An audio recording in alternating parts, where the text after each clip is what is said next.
സാവകാശത്തേക്കായിട്ട് ഞാൻ ദൈവത്തെ സ്തോത്രം ചെയ്യുന്നു. आज एक रात काल फिर से प्रभु में इस तरह से एकत्रित होने के लिए प्रभु ने दिया हुआ मौके के लिए प्रभु का धन्यवाद. നമ്മൾ ഈ ദിവസങ്ങളിലെ എഫേസ്യ ലേഖനത്തിലെ ചില ഭാഗങ്ങളാണല്ലോ ചിന്തിച്ചുകൊണ്ടിരിക്കുന്നത്. इन दिनों में एफएससी की पत्री के कुछ भागों को हम लोग विचार कर रहे हैं, मनन कर रहे हैं. എന്നെ ആരും തെറ്റിദ്ധരിക്കരുത്, ഞാൻ നിങ്ങളെ എല്ലാം ഒരു പ്രത്യേക ഇമോഷണൽ ആസ്പെക്റ്റിലോട്ട് കൊണ്ടുപോയിട്ട് ഒരു വികാരഭരിതരായിട്ട് പറഞ്ഞു വിടാനല്ല ദൈവാലോചന എനിക്കുള്ളത്. कोई गलतफहमी में नहीं होना, मैं आप लोगों को किसी भावनाओं में बहाकर किसी भावुकता की ओर ले नहीं जाना चाहता. എന്നാൽ വചനത്തിൽ അടിസ്ഥാനപ്പെട്ട് നമ്മുടെ ഓരോരുത്തരും ജീവിതം എങ്ങനെയുണ്ട് അത് ദൈവസേനയിൽ പരിശോധിക്കുകയും മാത്രമല്ല അത് പ്രായോഗിക തലത്തിൽ എങ്ങനെ എനിക്ക് എൻ്റെ ജീവിതം കൊണ്ടുവരാൻ കഴിയും എന്നാണ് ചിന്തിക്കേണ്ടത്. लेकिन वचन में नींव डालते हुए वचन की जो बातें हैं वो मेरे जीवन में किस तरह से व्यवहारिक हो सकता है, लागू हो सकता है, ये हमको विचार करना है. ഞാൻ ഒരു പുസ്തകം വായിച്ചിട്ടുണ്ട്. ഞാനതൊരു പക്ഷേ പലപ്പോഴും ആ പേരെടുത്ത് പറഞ്ഞു, കാരണം ഗ്രിഫിത്ത് എന്ന് പറഞ്ഞ ഗ്രിഫിത്ത് തോമസ് എന്ന് പറഞ്ഞ ഒരാളാണ് പുസ്തകം എഴുതിയത്. मैंने कई बार ये बात कहा है, एक भाई है ग्रिफिथ थॉमस जिन्होंने ये किताब लिखा है जो मैंने पढ़ा है. ആ പിന്നെ ബുക്ക് ഞങ്ങൾ റീപ്രിൻ്റ് ചെയ്തിട്ട് ഒത്തിരി ഡിസ്ട്രിബ്യൂട്ട് ചെയ്തു. और उसको रीप्रिंट करके कई हमने उसका वितरण किया. അതിന് കാരണം അതിൻ്റെ ടൈറ്റിലും അതിനകത്ത് പറയുന്ന കാര്യങ്ങളും വളരെ ചിന്തനീയമാണ്. उसका कारण उसका शीर्षक और उसमें जो बताया गया है वो बहुत चिंता करने वाला विषय है. ക്രിസ്ത്യാനിറ്റി ഈസ് ക്രൈസ്റ്റ് എന്നാണ് ആ ടൈറ്റിൽ. और ईसाई होना मसीह है, ऐसा उसका शीर्षक है. അപ്പോൾ വാസ്തവത്തിൽ എന്താണ് ക്രിസ്തീയത്വം? तो ईसाई होना क्या है? ക്രിസ്തു തന്നെയാണ്. मसीह बनना है. നമ്മുടെ ചിന്തയ്ക്ക് ആധാരമായിട്ട് എഫേസ്യ ലേഖനം 3-ാം അധ്യായത്തിന്റെ 17-ാം വാക്യം ഒന്ന് വായിക്കാം. आज हमारे विचार करने के मनन करने के लिए एफेसियों की पत्री 3 उसका 17 को हम पढ़ेंगे. ക്രിസ്തു വിശ്വാസത്താൽ നിങ്ങളുടെ ഹൃദയങ്ങളിൽ വസിക്കണം. मसीह विश्वास के साथ हमारे हृदयों में वास करे. ക്രിസ്തു എന്നിൽ വസിക്കുന്നോ എന്നുള്ളതാണ് ഇന്നത്തെ നമ്മുടെ ധ്യാനമായിരിക്കേണ്ടത്. आज का हमारा मनन करने का विषय कि क्या मसीह मुझ में वास करता है. Is that Christ lives in me? क्या मसीह मुझ में वास करता है. അതിന് ഞാൻ എന്താണ് ചെയ്യേണ്ടത്? और उसके लिए मुझे क्या करना है. ഗലാത്യ ലേഖനം 2-ാം അധ്യായത്തിന്റെ 20-ാം വാക്യത്തിലെ പൗലോസ് അപ്പോസ്തലൻ പറയുന്ന അതൊന്ന് വായിക്കാം. गलातियों की पत्री 2 का 20 पढ़े. ഞാൻ ക്രിസ്തുവിനോടുകൂടെ ക്രൂശിക്കപ്പെട്ടിരിക്കുന്നു, ഇനി ജീവിക്കുന്ന ഞാനല്ല, ക്രിസ്തു അത്രേ എന്നിൽ ജീവിക്കുന്നു. मैं मसीह के साथ क्रूस पर चढ़ा दिया गया हूँ, अब जो जीवित वो मैं नहीं, मसीह मुझ में जीवित है. ക്രിസ്തു എന്നിൽ ജീവിക്കുന്നു എന്ന് നമുക്ക് ധൈര്യത്തോടെ പറയാനായിട്ട് കഴിയുമോ? मसीह मुझ में जीवित है, ऐसा क्या हिम्मत से हम बोल सकते हैं? ക്രിസ്തു എന്നിൽ ജീവിക്കണമെന്ന് വരികിലെ ഞാൻ എന്താണ് ചെയ്യേണ്ടത്? मसीह अगर मुझ में बसना है या जीवित रहना है तो मुझे क्या करना है. പലപ്പോഴും നമ്മൾ പറയാറുണ്ട് കർത്താവ് എന്നിൽ ഉണ്ട് എന്നുള്ള കാര്യം. कई बार हम कहते हैं मसीह मेरे अंदर है. എങ്ങനെയാണ് അത് മനസ്സിലാക്കാനായിട്ട് കഴിയുന്നത് ക്രിസ്തു എന്നിൽ ഉണ്ടോ എന്നുള്ള കാര്യം? और किस प्रकार ये समझ सकते हैं कि क्या मसीह वास्तव में मेरे अंदर है. വാസ്തവത്തിൽ നമുക്ക് ക്രിസ്തുവിന് വേണ്ടി ജീവിക്കാനായിട്ട് നമുക്ക് കഴിയും, പക്ഷെ ക്രിസ്തു എന്നിൽ വസിച്ചിട്ട് എന്നെ നിയന്ത്രിക്കാനായിട്ട് കഴിയുമോ? व्यवहारिक तौर पर मसीह के लिए हम जी सकते हैं, लेकिन क्या मसीह मुझ में रहकर मसीह की प्रभुता में हम जी सकते हैं. വടക്കൻ കേരളത്തിൽ നിങ്ങൾ പോയാൽ അവിടെ ഞങ്ങൾ ഒരു കൊച്ചു പുസ്തകം, അതായത് തമ്പിയുടെ ഹൃദയമെന്ന്, അത് ഹിന്ദുക്കൾക്ക് കൊടുക്കുന്ന തമ്പിയുടെ ഹൃദയം, മറ്റേ മുസ്ലിംസിന് ഷാജിയുടെ ഹൃദയം എന്ന് പറഞ്ഞിട്ടാണ് ഞങ്ങൾ അത് കൊടുക്കാറുള്ളത്. तो केरल में एक पर्ची हम बांटते हैं जहां हिंदू भाइयों को तंबी का हृदय और जो मुसलमान भाई है उनको शाजी का हृदय, इस तरह से पर्ची है. ഈ രണ്ടും ഹൃദയം പേരിലെ മാറ്റമുള്ള സംഭവം ഒന്ന് തന്നെയാണ്. दोनों में केवल नाम में फर्क है, बाकी सब वही है.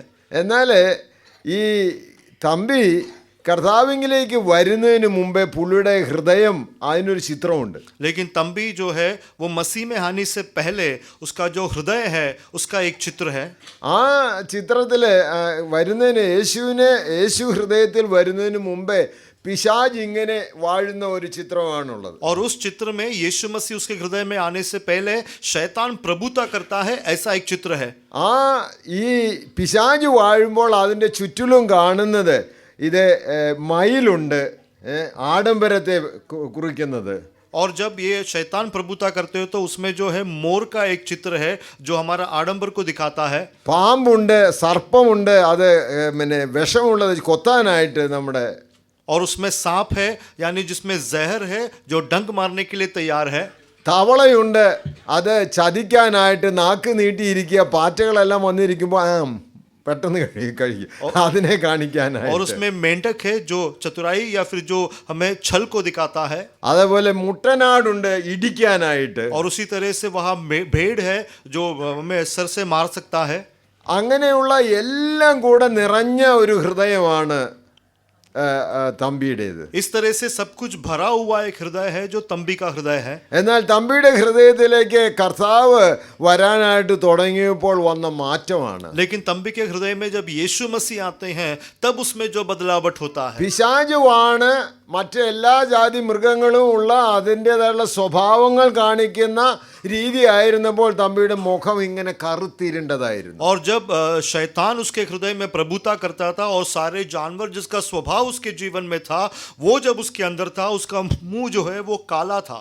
എന്നാൽ ദൈവാത്മാവിനാൽ തൻ്റെ ഹൃദയത്തിലേക്ക് കർത്താവിൻ്റെ ശോഭ പ്രകാശിക്കാനായിട്ട് തുടങ്ങിയപ്പോൾ മുഖം പ്രകാശിക്കാനായിട്ട് തുടങ്ങി. लेकिन परमेश्वर की आत्मा यीशु मसीह का जो प्रकाश उसके ऊपर गिरने लगा तो उसका मुख में जो है वो तेज हो गया। ഇന്ന് നമ്മോട് ചോദിക്കേണ്ടത് ക്രിസ്തു എന്നിൽ വാഴണം. आज ये सवाल हमसे पूछना है कि मसीह मुझ में प्रभुता करना है। ക്രൈസ്റ്റ് ലിവ്സ് ഇൻ മീ എന്ന് എനിക്ക് പറയാനായിട്ട് നമുക്ക് ഓരോരുത്തർക്കും പറയാനായിട്ട് കഴിയുമോ? मसीह मुझ में रहता है या वास करता है, क्या ऐसा हम से प्रत्येक व्यक्ति कह सकता है? ക്രിസ്തു എന്നിൽ വസിക്കുമ്പോൾ വസിക്കണമെന്ന് ഒരിക്കൽ എന്താണ് ഞാൻ ചെയ്യേണ്ടത്? मसीह अगर मुझ में बसना है तो मुझे क्या करना है? ഞാൻ നേരത്തെ പറഞ്ഞ പോലെ ഇത് തമ്പിയുടെ ഹൃദയത്തിനകത്തുള്ള സ്വഭാവങ്ങളെല്ലാം നമ്മിലും പലപ്പോഴും ഉണ്ട്. मैंने जैसा कहा तंबी का हृदय में जो ये स्वभाव या सविशेषता है वो हम में से कई लोगों के पास भी है। അതെല്ലാം വിട്ടേച്ചാ നമ്മൾ ഇങ്ങോട്ട് പോകുന്നത്. ये सब छोड़कर हम यहाँ आए हैं। അത് ശരിക്കും വിട്ടോ എന്നുള്ളത് നല്ലോണം ചോദിക്കണം. लेकिन सही से छोड़ा या नहीं ये सवाल करना। പലപ്പോഴും പുറമേയൊക്കെ നമ്മൾ എല്ലാം വിട്ടു എന്ന് പറയുന്നവരായിരിക്കും, പക്ഷേ ഉള്ളിൻ്റെ ഉള്ളിൽ ആ സ്വഭാവമുണ്ട്. कई बार बाहर से हम दावा करते हैं कि हमने ये स्वभाव छोड़ा है, लेकिन अंदर ये स्वभाव बाकी है। അതുകൊണ്ട് പ്രയാസം എന്നാണെന്ന് വെച്ചാൽ നമുക്ക് ആരും അക്സെപ്റ്റ് ചെയ്യാനായിട്ട് കഴിയുന്നില്ല. और इसका कारण क्या है? हम किसी को भी अपना नहीं सकते, स्वीकार नहीं कर पाते। അതേപോലെ തന്നെ നമ്മൾ തന്നെ ഒരു വല്ലാത്ത സ്റ്റേജിലായിട്ട് നമ്മെ തന്നെ ഡെക്കറേറ്റ് ചെയ്യുന്ന സ്വഭാവം, അതുപോലെ തന്നെ നമ്മളെ മറ്റുള്ളവർ മുൻപാകെ ഹൈ ആയിട്ട് കാണിക്കുന്ന സ്വഭാവം എന്ന് തുടങ്ങി ഒരുപാട് കാര്യങ്ങളുണ്ട്. और इसलिए हम अपने आप को सजाते हैं, दूसरों के सामने बड़ा होकर दिखाने का कोशिश करते हैं, डींग मारते हैं, घमंड करते हैं। ഈ തമ്പിയുടെ ഹൃദയത്തിനകത്ത് ഒരു പോർക്കൻ്റെ ചിത്രമുണ്ട്. അത് എന്നാന്ന് അതിനകത്ത് വിവരിക്കുന്നുണ്ട്. ചളിക്കകത്തുനിന്ന് പോരാൻ ഒരിക്കലും ഇഷ്ടമില്ല. और उस तंबी का जो हृदय है उसके अंदर सुअर का भी एक तस्वीर है, और वो क्या दर्शाता है? कभी भी कीचड़ से बाहर आना नहीं चाहता। കാരണം ഞാൻ പറഞ്ഞ ഇങ്ങനെയുള്ള സ്വഭാവങ്ങളുടെ ഒരു അടിമത്തത്തിലാണ് നമ്മൾ കഴിഞ്ഞുകൊണ്ടിരുന്നത്. इस तरह के स्वभाव के अधीन हम थे और इस तरह हम जीते थे। എന്നാൽ ക്രിസ്തു എന്നിൽ വസിക്കണമെന്ന് ഒരിക്കലേ ഒന്നാമത് നടക്കേണ്ടത് ഒരു മരണം നടക്കണം. लेकिन अगर मसीह मेरे अंदर बसना है या जीवित रहना है तो सबसे प्रथम एक मृत्यु होना है। പൗലോസ് അപ്പോസ്തലൻ അതുകൊണ്ടാണ് പറഞ്ഞത്, ഞാൻ ക്രിസ്തുവിനോട് കൂടെ ക്രൂശിക്കപ്പെട്ടിരിക്കുന്നു. इसीलिए प्रेरित पौलुस ने कहा, मैं मसीह के साथ क्रूस पर चढ़ा दिया गया हूं। ഞാൻ അതിന് പറയുന്നത്, ഇത് ഇങ്ങനെ ഒരു ക്രോസ് വെച്ചിട്ട് ഒരു സൈഡിൽ ക്രിസ്തുവും മറു സൈഡിൽ ഞാനുമാണ്. मैं उसके लिए अक्सर ऐसा कहता हूं, एक सलीब को ऐसा रखे तो एक सगे पर मैं और दूसरे सिरे पर यीशु है। ഞാനില്ല ഇനി. मैं अभी नहीं हूं। അതാണ് ആ വാക്യത്തിൽ 2:20 വായിക്കുന്നത്. ഞാൻ ക്രിസ്തുവിനോടുകൂടെ ക്രൂശിക്കപ്പെട്ടിരിക്കുന്നു, ഇനി ജീവിക്കുന്നത് ഞാനല്ല, क्रिस्तु अत्रे എന്നിൽ ജീവിക്കുന്നു. और वो आयत में हम यही पढ़ते हैं, मैं मसीह के साथ क्रूस पर चढ़ा दिया गया हूँ, अब जो जीवित रहा वो मसीह मुझ में जीवित हूँ, और शरीर में अब जो मैं जीवित हूँ वो केवल विश्वास से जीवित हूँ। परमेश्वर का पुत्र माने परमेश्वर उसमें जीवित है, मैं जीवित नहीं हूँ। അത് രണ്ടാമത്തെ ഭാഗമാണ് പ്രിയ സഹോദരൻ വായിച്ചത്. ഞാൻ ക്രിസ്തുവിനോടുകൂടെ ക്രൂശിക്കപ്പെട്ടിരിക്കുന്നു, ഞാൻ ജീവിക്കുന്നില്ല, ക്രിസ്തു അത്രേ എന്നിൽ ജീവിക്കുന്നു, ഇനി ഞാൻ ജീവിക്കുന്നു എനിക്ക് വേണ്ടി കാൽവരി ക്രൂശിൽ മരിച്ച യേശു ക്രിസ്തുവിലെ വിശ്വാസ നിമിത്തം അത്രേ ആകുന്നു എന്ന്. वो जो पढ़ा वो दूसरा भाग था, जो मसीह के साथ में क्रूस पर चढ़ा दिया गया हूँ, अब जो जीवित वो मैं नहीं, जो जीवित वो मसीह मुझ में जीवित है। അങ്ങനെ എന്ന് വരികില് ഈ മരണമെന്ന് പറഞ്ഞത് ഞാൻ ഒരു യാഥാർത്ഥ്യമായിട്ട് ഞാൻ ചോദിക്കുക നമ്മളോട്. ऐसा है तो ये मृत्यु जो है वो एक वास्तविकता होकर मैं सवाल करता हूँ, അത് മരണം നാടകം കളിക്കാൻ പറ്റുമോ? वो मृत्यु का क्या हम नाटक कर सकते हैं? ഞാൻ മരിച്ചു എന്ന് ഇങ്ങനെ കണ്ണടച്ച് ഇങ്ങനെ കിടക്കാൻ പറ്റുമോ? मैं मर चुका हूँ ऐसे आग बंद करके क्या हम सो सकते हैं? ഞാൻ ഇന്നലെ പറഞ്ഞു മരണമെന്ന് പറഞ്ഞതിൻ്റെ അർത്ഥം അല്ലെങ്കിൽ അതിൻ്റെ വിവരണം പറഞ്ഞപ്പോൾ നമ്മുടെ 5 സെൻസേഷൻസ് പഞ്ചേന്ദ്രിയങ്ങളുടെ പ്രവൃത്തി നിലയ്ക്കുന്നതാണ് മരണം. मृत्यु के बारे में उसका विशेषण या उसका परिभाषा के बारे में मैंने बताया. हमारे शरीर के पंचेंद्र जब काम करना बंद कर देता है, इसका अर्थ है हम मर चुके हैं. അങ്ങനെ ആ പഞ്ചേന്ദ്രിയങ്ങളുടെ പ്രവർത്തനം നിലച്ചു, ഇനി അങ്ങനെ ഇല്ല അല്ലെങ്കിൽ മരിച്ചു എന്നതിൻ്റെ ഒരു തെളിവായിട്ടാണ് നമ്മളെ സ്നാനം എന്ന് പറഞ്ഞത് നടന്നത് അല്ലേ? और इस पंचेंद्र का जो प्रवर्तन कम हो जाता है या बंद हो जाता है और हम मर चुके हैं, इसका सबूत है बपतिस्मा. ये मैंने बताया. ഫിസിക്കലി നടന്നിട്ടില്ല കേട്ടോ, ജീവനുണ്ട്. शारीरिक तौर पर नहीं हुआ है, हम में जीवन है. എന്നാൽ ഇത് ആത്മീയമായിട്ട് നാം മനസ്സിലാക്കുകയാണ്, ഇനി ഇത് ഇന്ന കാര്യങ്ങൾക്കൊന്നും എന്നെ കിട്ടുകയില്ല, കാരണം ഞാൻ അതിനകത്തെല്ലാം മരിച്ചിരിക്കുക. लेकिन आत्मिक तौर से हम ये समझते हैं इन तमाम चीजों के लिए मैं मर चुका हूं, क्योंकि इन चीजों के लिए अब मैं नहीं जाऊंगा. അങ്ങനെ മരണം എന്നുള്ളത് അനുഭവമാക്കിയാൽ മാത്രമേ ക്രിസ്തു എന്നിൽ ജീവിക്കുകയുള്ളൂ. और इस तरह से मृत्यु को हमारे जीवन में अगर हम अनुभव करेंगे तो ही मसीह मुझ में जीवित रह सकता है. കർത്താവ് എനിക്ക് വേണ്ടി എന്തിനാ മരിച്ചത്? यीशु मसीह मेरे लिए क्यों मरा? കർത്താവ് എന്നിൽ വസിക്കാൻ താല്പര്യപ്പെട്ടുകൊണ്ടാണ്, അല്ലെങ്കിൽ അതിനു വേണ്ടിയാണ് കർത്താവ് തന്റെ ജീവനെ നമുക്ക് വേണ്ടി നൽകിയത്. मसीह मुझ में वास करने के लिए उस रुचि से यीशु मसीह ने अपना जीवन मेरे लिए दिया और मृत्यु पाया. അപ്പോൾ അങ്ങനെയെങ്കിൽ ക്രിസ്തു എന്നിൽ വസിക്കുമ്പോൾ മറ്റുള്ളവർക്ക് എന്താ എന്നിൽ നിന്ന് കാണാനായിട്ട് കഴിയുന്നത്? और अगर ऐसा है जब मसीह मुझ में वास करता है तो दूसरे मुझ में क्या देखते हैं? എന്നെയാണോ അതോ കർത്താവിനെയാണോ? मुझे देखेंगे या मसीह को देखेंगे? എൻ്റെ സ്വഭാവമാണോ അതോ കർത്താവിൻ്റെ സ്വഭാവമാണോ എന്നിലൂടെ പ്രകടമാകുന്നത്? मेरा स्वभाव या मसीह का स्वभाव मेरे अंदर से प्रकट होता है. ഞാൻ നമുക്ക് പരിചയമുള്ള ഒരു വചനം പറയാം. അതായത് ഉൽപ്പത്തി പുസ്തകം 39 അധ്യായത്തിൽ അവിടെ ജോസഫിനെ പൊത്തിഫേറിൻ്റെ വീട്ടിലോട്ട് വിറ്റു, അല്ലെങ്കിൽ ഒരു ദാസനായിട്ട് വന്നു. അതിൻ്റെ 3-ാമത്തെ വാക്യം ഇത് ഇവിടെ വായിക്കുന്നു, യഹോവ അവനോട് കൂടെ ഉണ്ടെന്നും അവൻ ചെയ്യുന്നതൊക്കെയും യഹോവ സാധിപ്പിക്കുന്നു എന്നും അവന്റെ യജമാനൻ കണ്ടു എന്ന് അവിടെ വായിക്കുന്നു. उत्पत्ति का किताब 29 में जहां पर यूसुफ को पुतीफेर के घर में एक दास या गुलाम को बेच दिया जाता है, वहां पर 3रा आयत में हम क्या देखते हैं? और यूसुफ के स्वामी ने देखा कि यहोवा उसके संग रहता है और जो काम वह करता है उसको यहोवा उसके हाथ के सफल कर देता है. അവിടെ പറയുന്നത് വാസ്തവത്തിൽ നിന്നിൽ ദൈവമുണ്ടെന്ന് ഞങ്ങൾ കണ്ടു. वहां पर जो कहा है उसका अर्थ है सचमुच तुझ में परमेश्वर है, ये हमने देखा.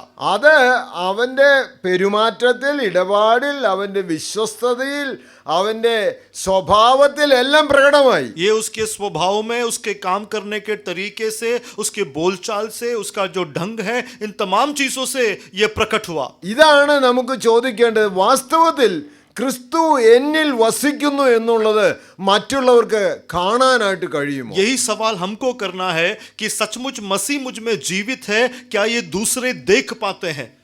മറ്റൊരു ഉദാഹരണം നോക്കാം. അതായത് ഉൽപ്പത്തി പുസ്തകം 26-ാം അധ്യായത്തിൽ അവിടെ ഇസാക്ക്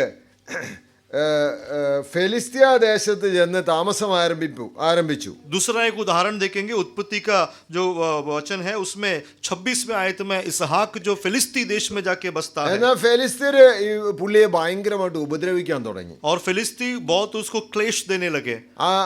തൻ്റെ പിതാവ് കുഴിച്ച കിണറുകളെല്ലാം മൂടിക്കളയുക, अपने पिता ने जो भी वहां पर कुआं खोदा था उन सबको उन्होंने ढक दिया, ദോഷം ചെയ്ത് അവനെ അകറ്റി കൊണ്ടുപോവുക. और उसके साथ बुराई करते गए और उसे दूर किया. എന്നാൽ ഇസാക്ക് എന്നാ ചെയ്യുന്നത്? ഓക്കെ, അങ്ങനെയാണെങ്കിൽ ഞാൻ അവിടുന്ന് മാറാം, അങ്ങോട്ട് നീങ്ങാം എന്ന് പറഞ്ഞ് പുള്ളി അവിടുന്ന് എല്ലാം മാറി പോവുക. लेकिन इसहाक ने क्या किया? मैं वहां से दूर जाऊंगा, मैं हट जाऊंगा, इस तरह से वहां से दूर होता गया. എന്നാൽ അവര് ഇതൊക്കെ ആണെങ്കിലും അവനിൽ കണ്ടൊരു കാര്യം, അതിൻ്റെ 26-ാം അധ്യായത്തിൻ്റെ 28-ാമത്തെ വാക്യത്തിലെ, അതിനെ അവർ യഹോവ നിന്നോട് കൂടെ ഉണ്ട് എന്ന് ഞങ്ങൾ നഷ്ടമായി കണ്ടു എന്നാ പറഞ്ഞു. और ये सब होने के बावजूद भी उन लोगों ने इसहाक में क्या देखा वो हम 26 के 28 में दे सकते हैं. उन्होंने कहा हमने तो प्रत्यक्ष में देखा है कि यहोवा तेरे साथ रहता है. നിന്നിൽ ദൈവമുണ്ടെന്ന് ഞങ്ങൾ കണ്ടു. हमने देखा कि परमेश्वर तेरे साथ रहता है. എങ്ങനെ ഇവർക്ക് കാണാൻ കഴിഞ്ഞത്? कैसे उन लोगों ने देखा? ഇത് ഇസാക്ക് യുദ്ധം ചെയ്യാനോ അവരോട് പിന്നെ തർക്കത്തിനോ ഒന്നിനും പോകുന്നില്ല, മാറി മാറി പോവുക. इसहाक लड़ाई करने के लिए या उनके साथ बहस करने के लिए नहीं जाता, वो उनसे दूर होता जाता है. ഇത് നമ്മോട് തന്നെ ചോദിക്കണം, നമുക്ക് നമ്മുടെ മനോഭാവത്തിൽ ഇതുണ്ടോ അല്ലെ ഈ സ്വഭാവം ഉണ്ടോ? അതായത് ഇത് മറ്റുള്ളവരോട് ക്ഷമിക്കാൻ, മറ്റുള്ളവരെ സഹിക്കാൻ, അതുപോലെ തന്നെ മറ്റുള്ളവർക്ക് വേണ്ടി കരുതാൻ, ഇതിനൊക്കെ നമുക്ക് കഴിയുമോ എന്ന്. तो हमसे ये सवाल करना कि दूसरों का ख्याल रखना, दूसरों के बारे में विचार करना, दूसरों को क्षमा करना, धीरज से रहना, क्या हमसे होता है? എന്നിട്ട് ഇതിൻ്റെ 29 വാക്യത്തിൽ അവർ പറയാണ്, ഞങ്ങൾ നിന്നെ തൊട്ടിട്ടില്ലാത്തതുപോലെയും നന്മ മാത്രം നിനക്ക് ചെയ്തു, നിന്നെ സമാധാനത്തോടെ അയച്ചതുപോലെയും നീ ഞങ്ങളോടൊരു ദോഷം ചെയ്യുകയില്ല എന്ന് ഞങ്ങളും നീയും തമ്മിൽ ഒരു ഉടമ്പടി ചെയ്ത് നീ യഹോവയാൽ അനുഗ്രഹിക്കപ്പെട്ടവനല്ലോ എന്ന് പറഞ്ഞു. और 29 और 30 में ये लिखा है कि जैसा हमने तुझे नहीं छुआ और वरन तेरे साथ केवल भलाई को की है और तुझको कुशल क्षेम से विदा किया है, उसके अनुसार सो तू भी हमसे कोई बुराई ना करना. എന്താണ് വേണ്ടിയത്? वहाँ क्या चाहिए था? ഒരു സർട്ടിഫിക്കറ്റ് തരണം. एक प्रमाण पत्र चाहिए. ഒന്നും ചെയ്തിട്ടില്ല കേട്ടോ. कुछ नहीं किया. അതിന് മുന്നേയുള്ള വാക്യങ്ങൾ വായിക്കുന്ന അവരെന്തെല്ലാം ചെയ്തു എന്ന്. लेकिन उसके पहले के आयतों में देख सकते हैं उन लोगों ने क्या कुछ किया. എല്ലാവിധ ദോഷങ്ങളും ചെയ്തിരിക്കുക. सारी बुराई किया. എന്നാൽ എന്നിട്ടാണ് പറയുന്നത് ഒരു ദോഷം ചെയ്യാത്ത പോലെ ഞങ്ങളോട് ഇപ്പോൾ ഒരു ഉടമ്പടി ചെയ്യണം. और फिर कहता है तू शपथ खाना जिस तरह से हमने तेरे साथ कोई बुरा नहीं किया. ഇതിന് ഇസാക്ക് എന്താ ചെയ്യുന്നറിയോ? इसहाक ने क्या किया? അവർക്കൊരു വിരുന്നൊരുക്കി. उनके लिए वहां पर एक भोजन आयोजित किया. 30 വാക്യം, അവർ ഭക്ഷിച്ചു പാനം ചെയ്തു, അവർ അതികാലത്ത് എഴുന്നേറ്റ് തമ്മിൽ സത്യം ചെയ്ത ശേഷം ഇസാക്ക് അവരെ യാത്ര അയച്ചു. उनको भोजन दिया, उन्होंने खाया पिया, सवेरे उन सबको तड़के उठकर आपस में शपथ खाई और तब वो वहां से चले गए. എൻ്റെ അപ്പോൾ ഇത് എന്തുവാ ഇത്? ये क्या है? ദൈവം ഉള്ളിൽ വസിക്കുന്നവന്റെ ജീവിതമാണ് നമ്മൾ വായിക്കുന്നത്. परमेश्वर जिसके अंदर रहता है उसका जीवन के बारे में हमने पढ़ा. അവന് റിറ്റാലിയേഷൻ അല്ല മനസ്സിലുള്ളത് മുഴുവൻ. ദൈവം എന്നിൽ വസിക്കുന്നതുകൊണ്ട് ദൈവത്തിന്റെ സ്വഭാവം തന്നെ നിനക്ക് കാണിച്ചു തരിക എന്നുള്ളതാണ്. उसके मन में बदलाव या बदले की भावना नहीं है, क्योंकि परमेश्वर मेरे अंदर है, परमेश्वर का स्वभाव को मैं बताता हूँ. നമ്മൾ ജീവിതത്തിൽ നോക്കേണ്ടത് ക്രിസ്തു എന്നിൽ വസിക്കുന്നുണ്ടോ? हमारे जीवन में हमको देखना है क्या मसीह मुझ में जीवित है. ക്രിസ്തു എന്നിൽ വസിക്കുന്നെന്ന് വരികിൽ ക്രിസ്തുവിന്റെ സ്വഭാവത്തിന്റെ പങ്കാളിയാണോ ഞാൻ എന്നാ ചോദിക്കുക. अगर मसीह मुझ में जीवित है तो मसीह के स्वभाव का भागीदार हूं मैं. അങ്ങനെയെന്ന് വരികിൽ എൻ്റെ ജീവിതം മുഴുവൻ അത് പ്രകടമാകണം. और ऐसा है तो मेरे जीवन के हर पहलू में वो प्रकट होना है. ഞാനൊരവസരത്തിൽ കുറേ പ്രവാചകന്മാരുണ്ടല്ലോ ഇപ്പോഴത്തെ, അവരുടെ ഒരു കൂട്ടത്തിന് എന്നോടൊന്ന് കൗൺസിൽ ചെയ്യണമെന്ന് പറഞ്ഞ് എന്നെ വിളിച്ചു.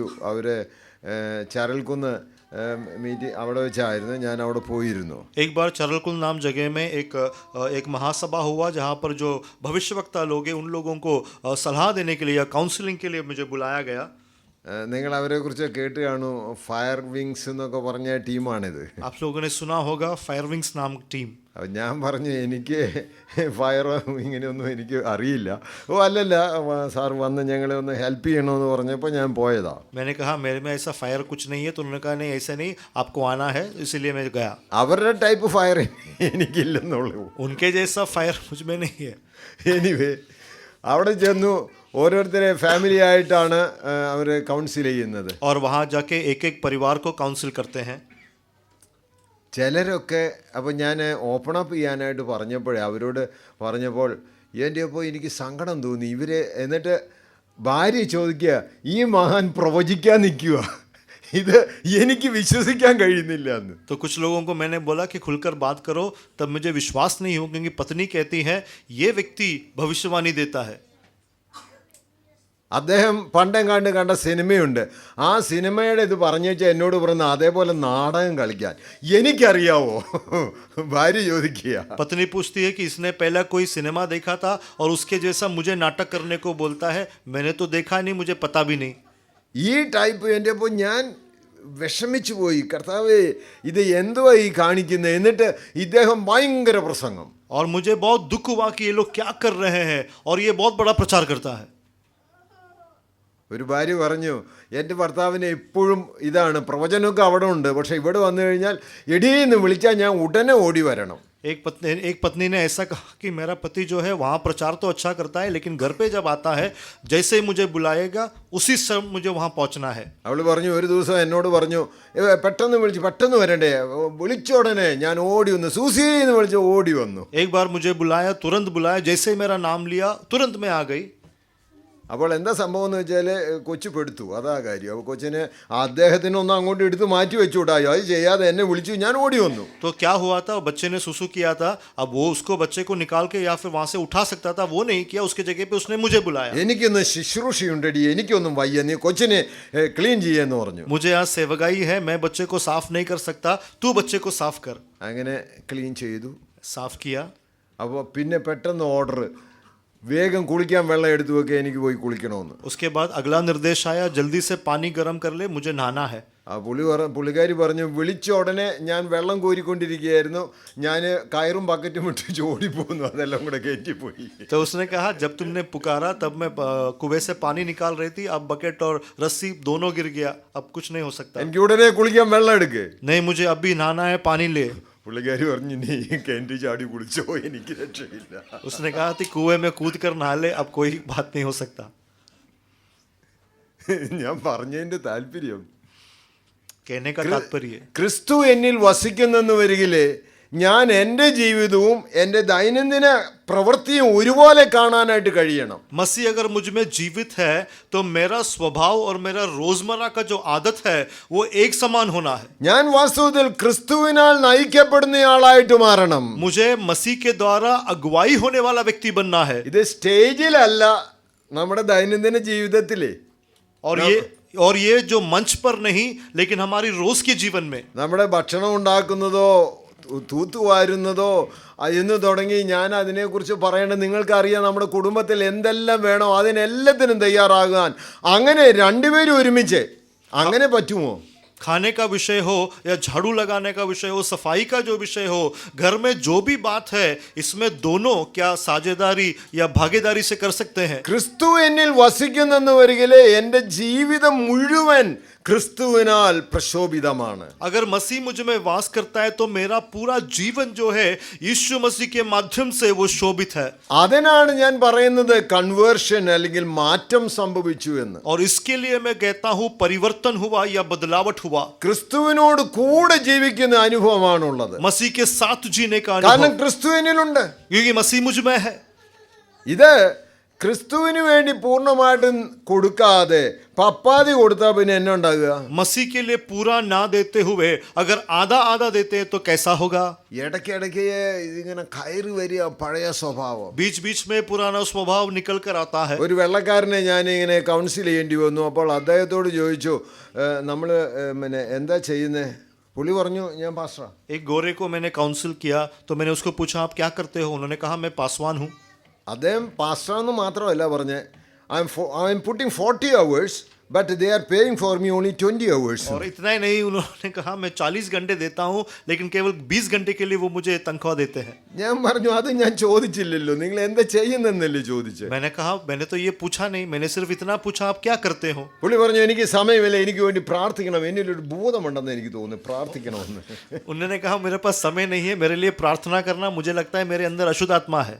ഞാൻ പറഞ്ഞു, പ്രാർത്ഥിക്കുന്നതിന് മുമ്പേ എനിക്ക് നിങ്ങളോട് ചില കാര്യങ്ങൾ പറയാം, എന്നിട്ട് പ്രാർത്ഥിക്കാമെന്ന്. मैंने कहा प्रार्थना करने से पहले मुझे आपसे कुछ कहना है, उसके उपरांत प्रार्थना करेंगे. യേശുവിനെ രക്ഷകനായി സ്വീകരിക്കേണ്ടതും യേശുവിന് വേണ്ടി ജീവിക്കേണ്ട കാര്യത്തെക്കുറിച്ച് പറയാൻ തുടങ്ങിയപ്പോൾ പുള്ളി ഭയങ്കര ചൂടായിട്ട് പറഞ്ഞു, I am not a Sunday school student. यीशु मसीह को स्वीकार करने का विषय, यीशु मसीह के संग जीने का विषय जब कहा तो उन्होंने गुस्से में कहा, मैं कोई संडे स्कूल का छात्र नहीं हूँ. ഞാൻ പറഞ്ഞു I am not selling any medicine here you just drink and go that is not the principle. तो मैंने कहा, मैं यहाँ कोई दवाई नहीं बेच रहा कि तुम पीकर चले जाओ. ഞാൻ പറഞ്ഞു ഞാനൊരു 2 ദിവസം പ്രാർത്ഥിക്കട്ടെ, എന്നിട്ട് നിങ്ങൾക്ക് വേണ്ടി പ്രാർത്ഥിക്കണോ ഇല്ലയോ എന്നുള്ള ആദ്യം ഞാൻ വരുമ്പോൾ പറയാമെന്ന് പറഞ്ഞ് അദ്ദേഹത്തെ പറഞ്ഞു വിട്ടു. और मैंने कहा, मैं 2 दिन प्रार्थना करता हूँ, मैं पूछता हूँ तुम्हारे लिए प्रार्थना करना है या नहीं, ये जानकर मैं कहता हूँ, ये बोलकर उन्हें मैंने विदा किया. ആ ദിവസങ്ങളിൽ ഞങ്ങൾ അദ്ദേഹത്തിന് വേണ്ടി പ്രാർത്ഥിച്ചു. उन दिनों में उसके लिए हमने प्रार्थना किया. ദൈവം ഒരു ദർശനം തന്നു. परमेश्वर ने एक दर्शन दिया. അദ്ദേഹത്തിന് വേറൊരു സ്ത്രീയുമായിട്ട് ബന്ധമുണ്ട്. उसे किसी और स्त्री के साथ रिश्ता है. കർത്താവ് അതിനെ ആ സ്ത്രീയുടെ രൂപം തന്നെ കാണിച്ചു തന്നു. और उस स्त्री का पूरा चित्र मुझे दिखाया. ഞാൻ ഇദ്ദേഹം പിന്നെ 2 ദിവസം കഴിഞ്ഞപ്പോൾ പുള്ളി വന്നു. और फिर 2 दिन के बाद वो वापस आया. അപ്പം ഞാൻ ചോദിച്ചു, ബ്രദറിന് മറ്റാരെങ്കിലുമായിട്ട് വല്ല റിലേഷൻഷിപ്പ് ഉണ്ടോന്ന്. तो मैंने पूछा, किसी और के साथ क्या आपका कोई रिश्ता है? പുള്ളി ഭയങ്കര ദേഷ്യപ്പെട്ടു. Don't blame on me. बहुत गुस्सा किया, बोला मुझे दोष मत दो. അപ്പോൾ പുള്ളിയുടെ ഭാര്യ പിന്നെ കൊണ്ടുവരണമെന്ന് ഞാൻ പറഞ്ഞു. പുള്ളിക്കാരി കൊണ്ടുവന്നിട്ടില്ല. तो मैंने कहा था उनकी पत्नी को ले आना, लेकिन पत्नी को नहीं ले आया. ആ ഭാര്യയും 3 പിള്ളേരെ എനിക്കറിയാം. और पत्नी और तीनों बच्चे को मैं जानता हूँ. ഞാൻ പറഞ്ഞൊരു കാര്യം ചെയ്യും, ബ്രദർ ആ ഭാര്യയെ വിളിച്ചുകൊണ്ടോ, എന്നിട്ട് നമുക്ക് സംസാരിക്കാം. मैंने कहा, आप अपनी पत्नी को बुला कर लाओ, फिर हम बात करेंगे. അപ്പോൾ ഭാര്യയോട് ചോദിച്ചു, എന്താ പിന്നെ നിങ്ങൾ തമ്മിൽ ഭാര്യയായിട്ട് വന്നപ്പോൾ ഞാൻ ചോദിച്ചു, നിങ്ങൾ തമ്മിൽ കല്യാണം കഴിയാനായിട്ട് കാര്യം ഉണ്ടായത് എന്താണെന്ന് ചോദിച്ചു. पत्नी के साथ जब आए तो मैंने पूछा, आप लोग शादी करने के लिए क्या कारण था? ഇദ്ദേഹം പെട്ടെന്ന് ചാടി പറഞ്ഞു, she was pretty so that's I got married. तो उन्होंने जल्दी से कहा, वो खूबसूरत थी इसलिए मैं शादी किया. ഞാൻ അവരോട് ചോദിച്ചു, നിങ്ങളെന്താ ഇദ്ദേഹത്തെ കല്യാണം കഴിക്കാൻ കാര്യം? तो मैंने उसको पूछा, तुमने इसमें क्या देखा कि तुमने इससे शादी की? പുള്ളിക്കാരൻ ഗിറ്റാർ പ്ലേ ചെയ്ത് ഇൻസ്റ്റൻ്റ് ആയിട്ട് പാട്ടുകളൊക്കെ പാടുന്നു, അതുകൊണ്ടാണ് ഇദ്ദേഹത്തെ കല്യാണം കഴിച്ചത്. क्योंकि वो गिटार बजाता है और अच्छे से गीत गाता है, इसलिए उससे मैंने शादी की. ഞാൻ പറഞ്ഞു, ഇപ്പോഴത്തെ പ്രശ്നം ഗിറ്റാറിൻ്റെ കമ്പി പൊട്ടി, അതുകൊണ്ടാണ് ഈ പ്രശ്നം മുഴുവൻ. मैंने कहा, अभी का समस्या गिटार का तार टूट गया, इसलिए ये हुआ है. 3 പിള്ളേരായപ്പോൾ ഇവർ ഭംഗിയും പോയി. 3 बच्चे हुए तो खूबसूरती चला गया. ഇനിയിപ്പം പിരിയാ. अब अलग हो जाए. ഞാൻ പറഞ്ഞു, അതല്ല ദൈവം താല്പര്യപ്പെടുന്നത്. मैंने कहा, परमेश्वर को ये पसंद नहीं है. എന്നിട്ട് ഞാൻ അദ്ദേഹത്തിനോട് ചോദിച്ചു, ഇദ്ദേഹത്തിന് ഇങ്ങനെ ഒരു ബന്ധമുണ്ടല്ലോ, അത് കർത്താവ് കാണിച്ചു തന്ന അതേ രൂപങ്ങളൊക്കെ പറഞ്ഞു. फिर मैंने बोला कि परमेश्वर ने दिखाया कि तुम्हारा ऐसा कोई रिश्ता है, और जो प्रभु ने जो आकार बताया वो आकार मैंने बताया. ആ പുള്ളിക്കാരൻ ചോദിക്കുന്നത്, how do you know all that? तो वो पूछते हैं कि तुम्हें ये सब कैसा पता? ഞാൻ പറഞ്ഞു, ദൈവാത്മാവ് എനിക്ക് വെളിപ്പെടുത്തിയതാ ഞാൻ പറയുന്നത്. मैंने बोला, परमेश्वर की आत्मा ने जो मुझे प्रकाशन दिया मैं उससे बता रहा हूँ. അത് ഇന്ന സ്ഥലത്ത് വെച്ച് ഇന്ന രൂപത്തിലാണ് നിങ്ങളോട് ഇടപെട്ടെന്ന് പറഞ്ഞപ്പോൾ പുള്ളി പറഞ്ഞു, ദാറ്റ്സ് ട്രൂ. वो बोला, और इस जगह पर इस रीति से तुम्हारे साथ बात हुआ. तो उन्होंने कहा, हाँ ये सच है. ഞാനിത് പറഞ്ഞതിൻ്റെ താല്പര്യം, ക്രിസ്തു എന്നിൽ വസിക്കുന്നെന്ന് വരികിലെ ക്രിസ്തുവിനെ കാണിക്കാനാണോ, അല്ലെ ക്രിസ്തു ഞാൻ കാണിക്കേണ്ട ആവശ്യമില്ല, it's automatically will be seen by others. और मेरा सवाल यही है, या जो कहना चाहता हूँ, जब मसीह मेरे अंदर है, मुझे मसीह को दिखाना है, दिखाना नहीं बल्कि मसीह अगर अंदर है तो अपने आप दूसरों को मसीह दिखेगा. ഇന്നത്തെ സഭകൾക്ക് പറ്റിയ ഏറ്റവും വലിയ അമളി 3 എണ്ണമാണ്. आज की कलीसिया की सबसे बड़ी खामियां 3 है.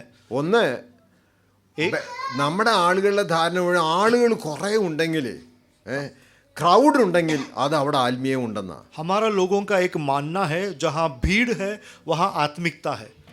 രണ്ടാമത്തെ പ്രശ്നം എന്നാന്ന് വെച്ചാൽ ഭയങ്കര ശബ്ദം, ഹല്ലേലൂയ, ഈ ലോകം മുഴങ്ങി അങ്ങ് പറഞ്ഞു ആത്മീയനാ കേട്ടോ. और दूसरा, जो जोर से हल्लेलुया बोलेगा, इस सबको हिला के रखेगा, तो वह आत्मीय है. മൂന്നാമത്തെ പിശാച് എന്നാന്നറിയാമോ? और तीसरा विषय क्या है? സ്പീഡാ.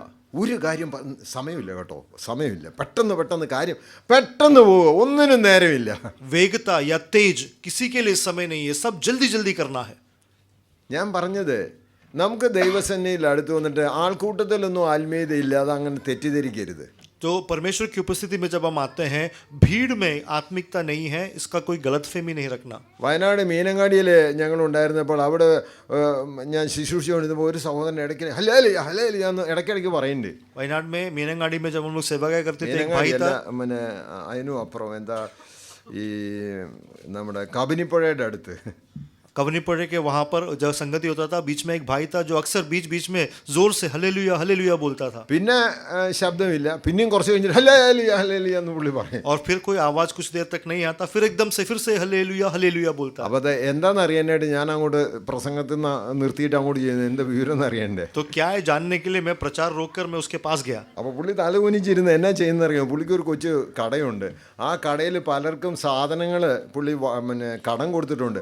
അതിൻ്റെ കണക്ക് കൂട്ട് 8 5 14 13 പറഞ്ഞ് പുള്ളി, എന്നിട്ട് എനിക്ക് വേണ്ടിയിട്ട് പുള്ളി ഹല്ലേലൂയ 4 പറഞ്ഞ പുള്ളി ആത്മീയനാന്നുള്ള ധാരണയാണ്. तो बीच में उसका जो है दुकान है, तो मैंने जब देखा तो वो नीचे जो जिसको हिसाब दिया है, जिसको जो भी वस्तु दिया है उसके बारे में हिसाब लगाता है और फिर मुझे भाने के लिए, मुझे दिखाने के लिए हल्लेलुया बोलता है. ഞാൻ പറഞ്ഞു, ബ്രദർ അതിഞ്ഞോട് തരാമോ, ഇത് രണ്ടും കൂടെ നമുക്ക് നടക്കില്ലല്ലോ. അപ്പോൾ ഒന്ന് ശ്രദ്ധിച്ചാൽ മറ്റേന് കുഴപ്പമില്ല, അത് പിന്നീട് നമുക്ക് കണക്കൂട്ടാം, എനിക്കതിന് നേരമില്ലെന്ന്. मैंने कहा भाई आप ये दे दो, ये दोनों साथ में नहीं जाएगा, आप ये अगर अच्छे से करोगे तो बाकी सब हो जाएगा. तो वो भाई बोलते नहीं, मेरे को समय नहीं है. ശബ്ദം കൂട്ടി ഹല്ലേലൂയ പറയുന്നതുകൊണ്ട് യാതൊരു അർത്ഥവുമില്ല. जोर से हल्लेलुया बोलने से कोई भी मतलब नहीं है. എന്നാൽ ഹൃദയത്തിന്റെ അന്തർഭാഗത്ത് കർത്താവ് പ്രവർത്തിക്കുമ്പോൾ പറയുന്നതുണ്ടല്ലോ, അതിന് ശബ്ദവുമുണ്ട്, അതിൽ ആത്മാർത്ഥതയുണ്ട്. लेकिन हृदय के अंदर से जब परमेश्वर को प्रेम के साथ जब हम पुकारते हैं तो उसमें सच्चाई भी है और उसमें आवाज भी है. നമ്മൾ വാസ്തവത്തിൽ ദൈവം വസിക്കുന്ന, കർത്താവ് എന്നിൽ വസിക്കുന്നു എന്ന് ധൈര്യത്തിൽ പറയാനായിട്ട് നമുക്ക് കഴിയുമോ? वास्तव में यीशु मसीह मुझ में जीवित है, ये हिम्मत के साथ क्या हम कह सकते हैं? ദൈവം നമ്മെ റെസ്ക്യൂ ചെയ്തിരിക്കുക from the authority of the devil. परमेश्वर ने हमको बचाया है या हमारी रक्षा की है शैतान के प्रभुता से. ഒരു വാക്യം ഒന്ന് വായിച്ച്, എഫേസ്യ ലേഖനം 2-ാം അധ്യായത്തിന്റെ 12-13 വാക്യം. एफएसी 2 का 12-13. പണ്ട് നമ്മൾ എങ്ങനെയായിരുന്നു? ക്രിസ്തുവിനെ കൂടാതെയുള്ളവരും. पहले हम कैसे थे? बिना मसीह के. പിന്നെ ആ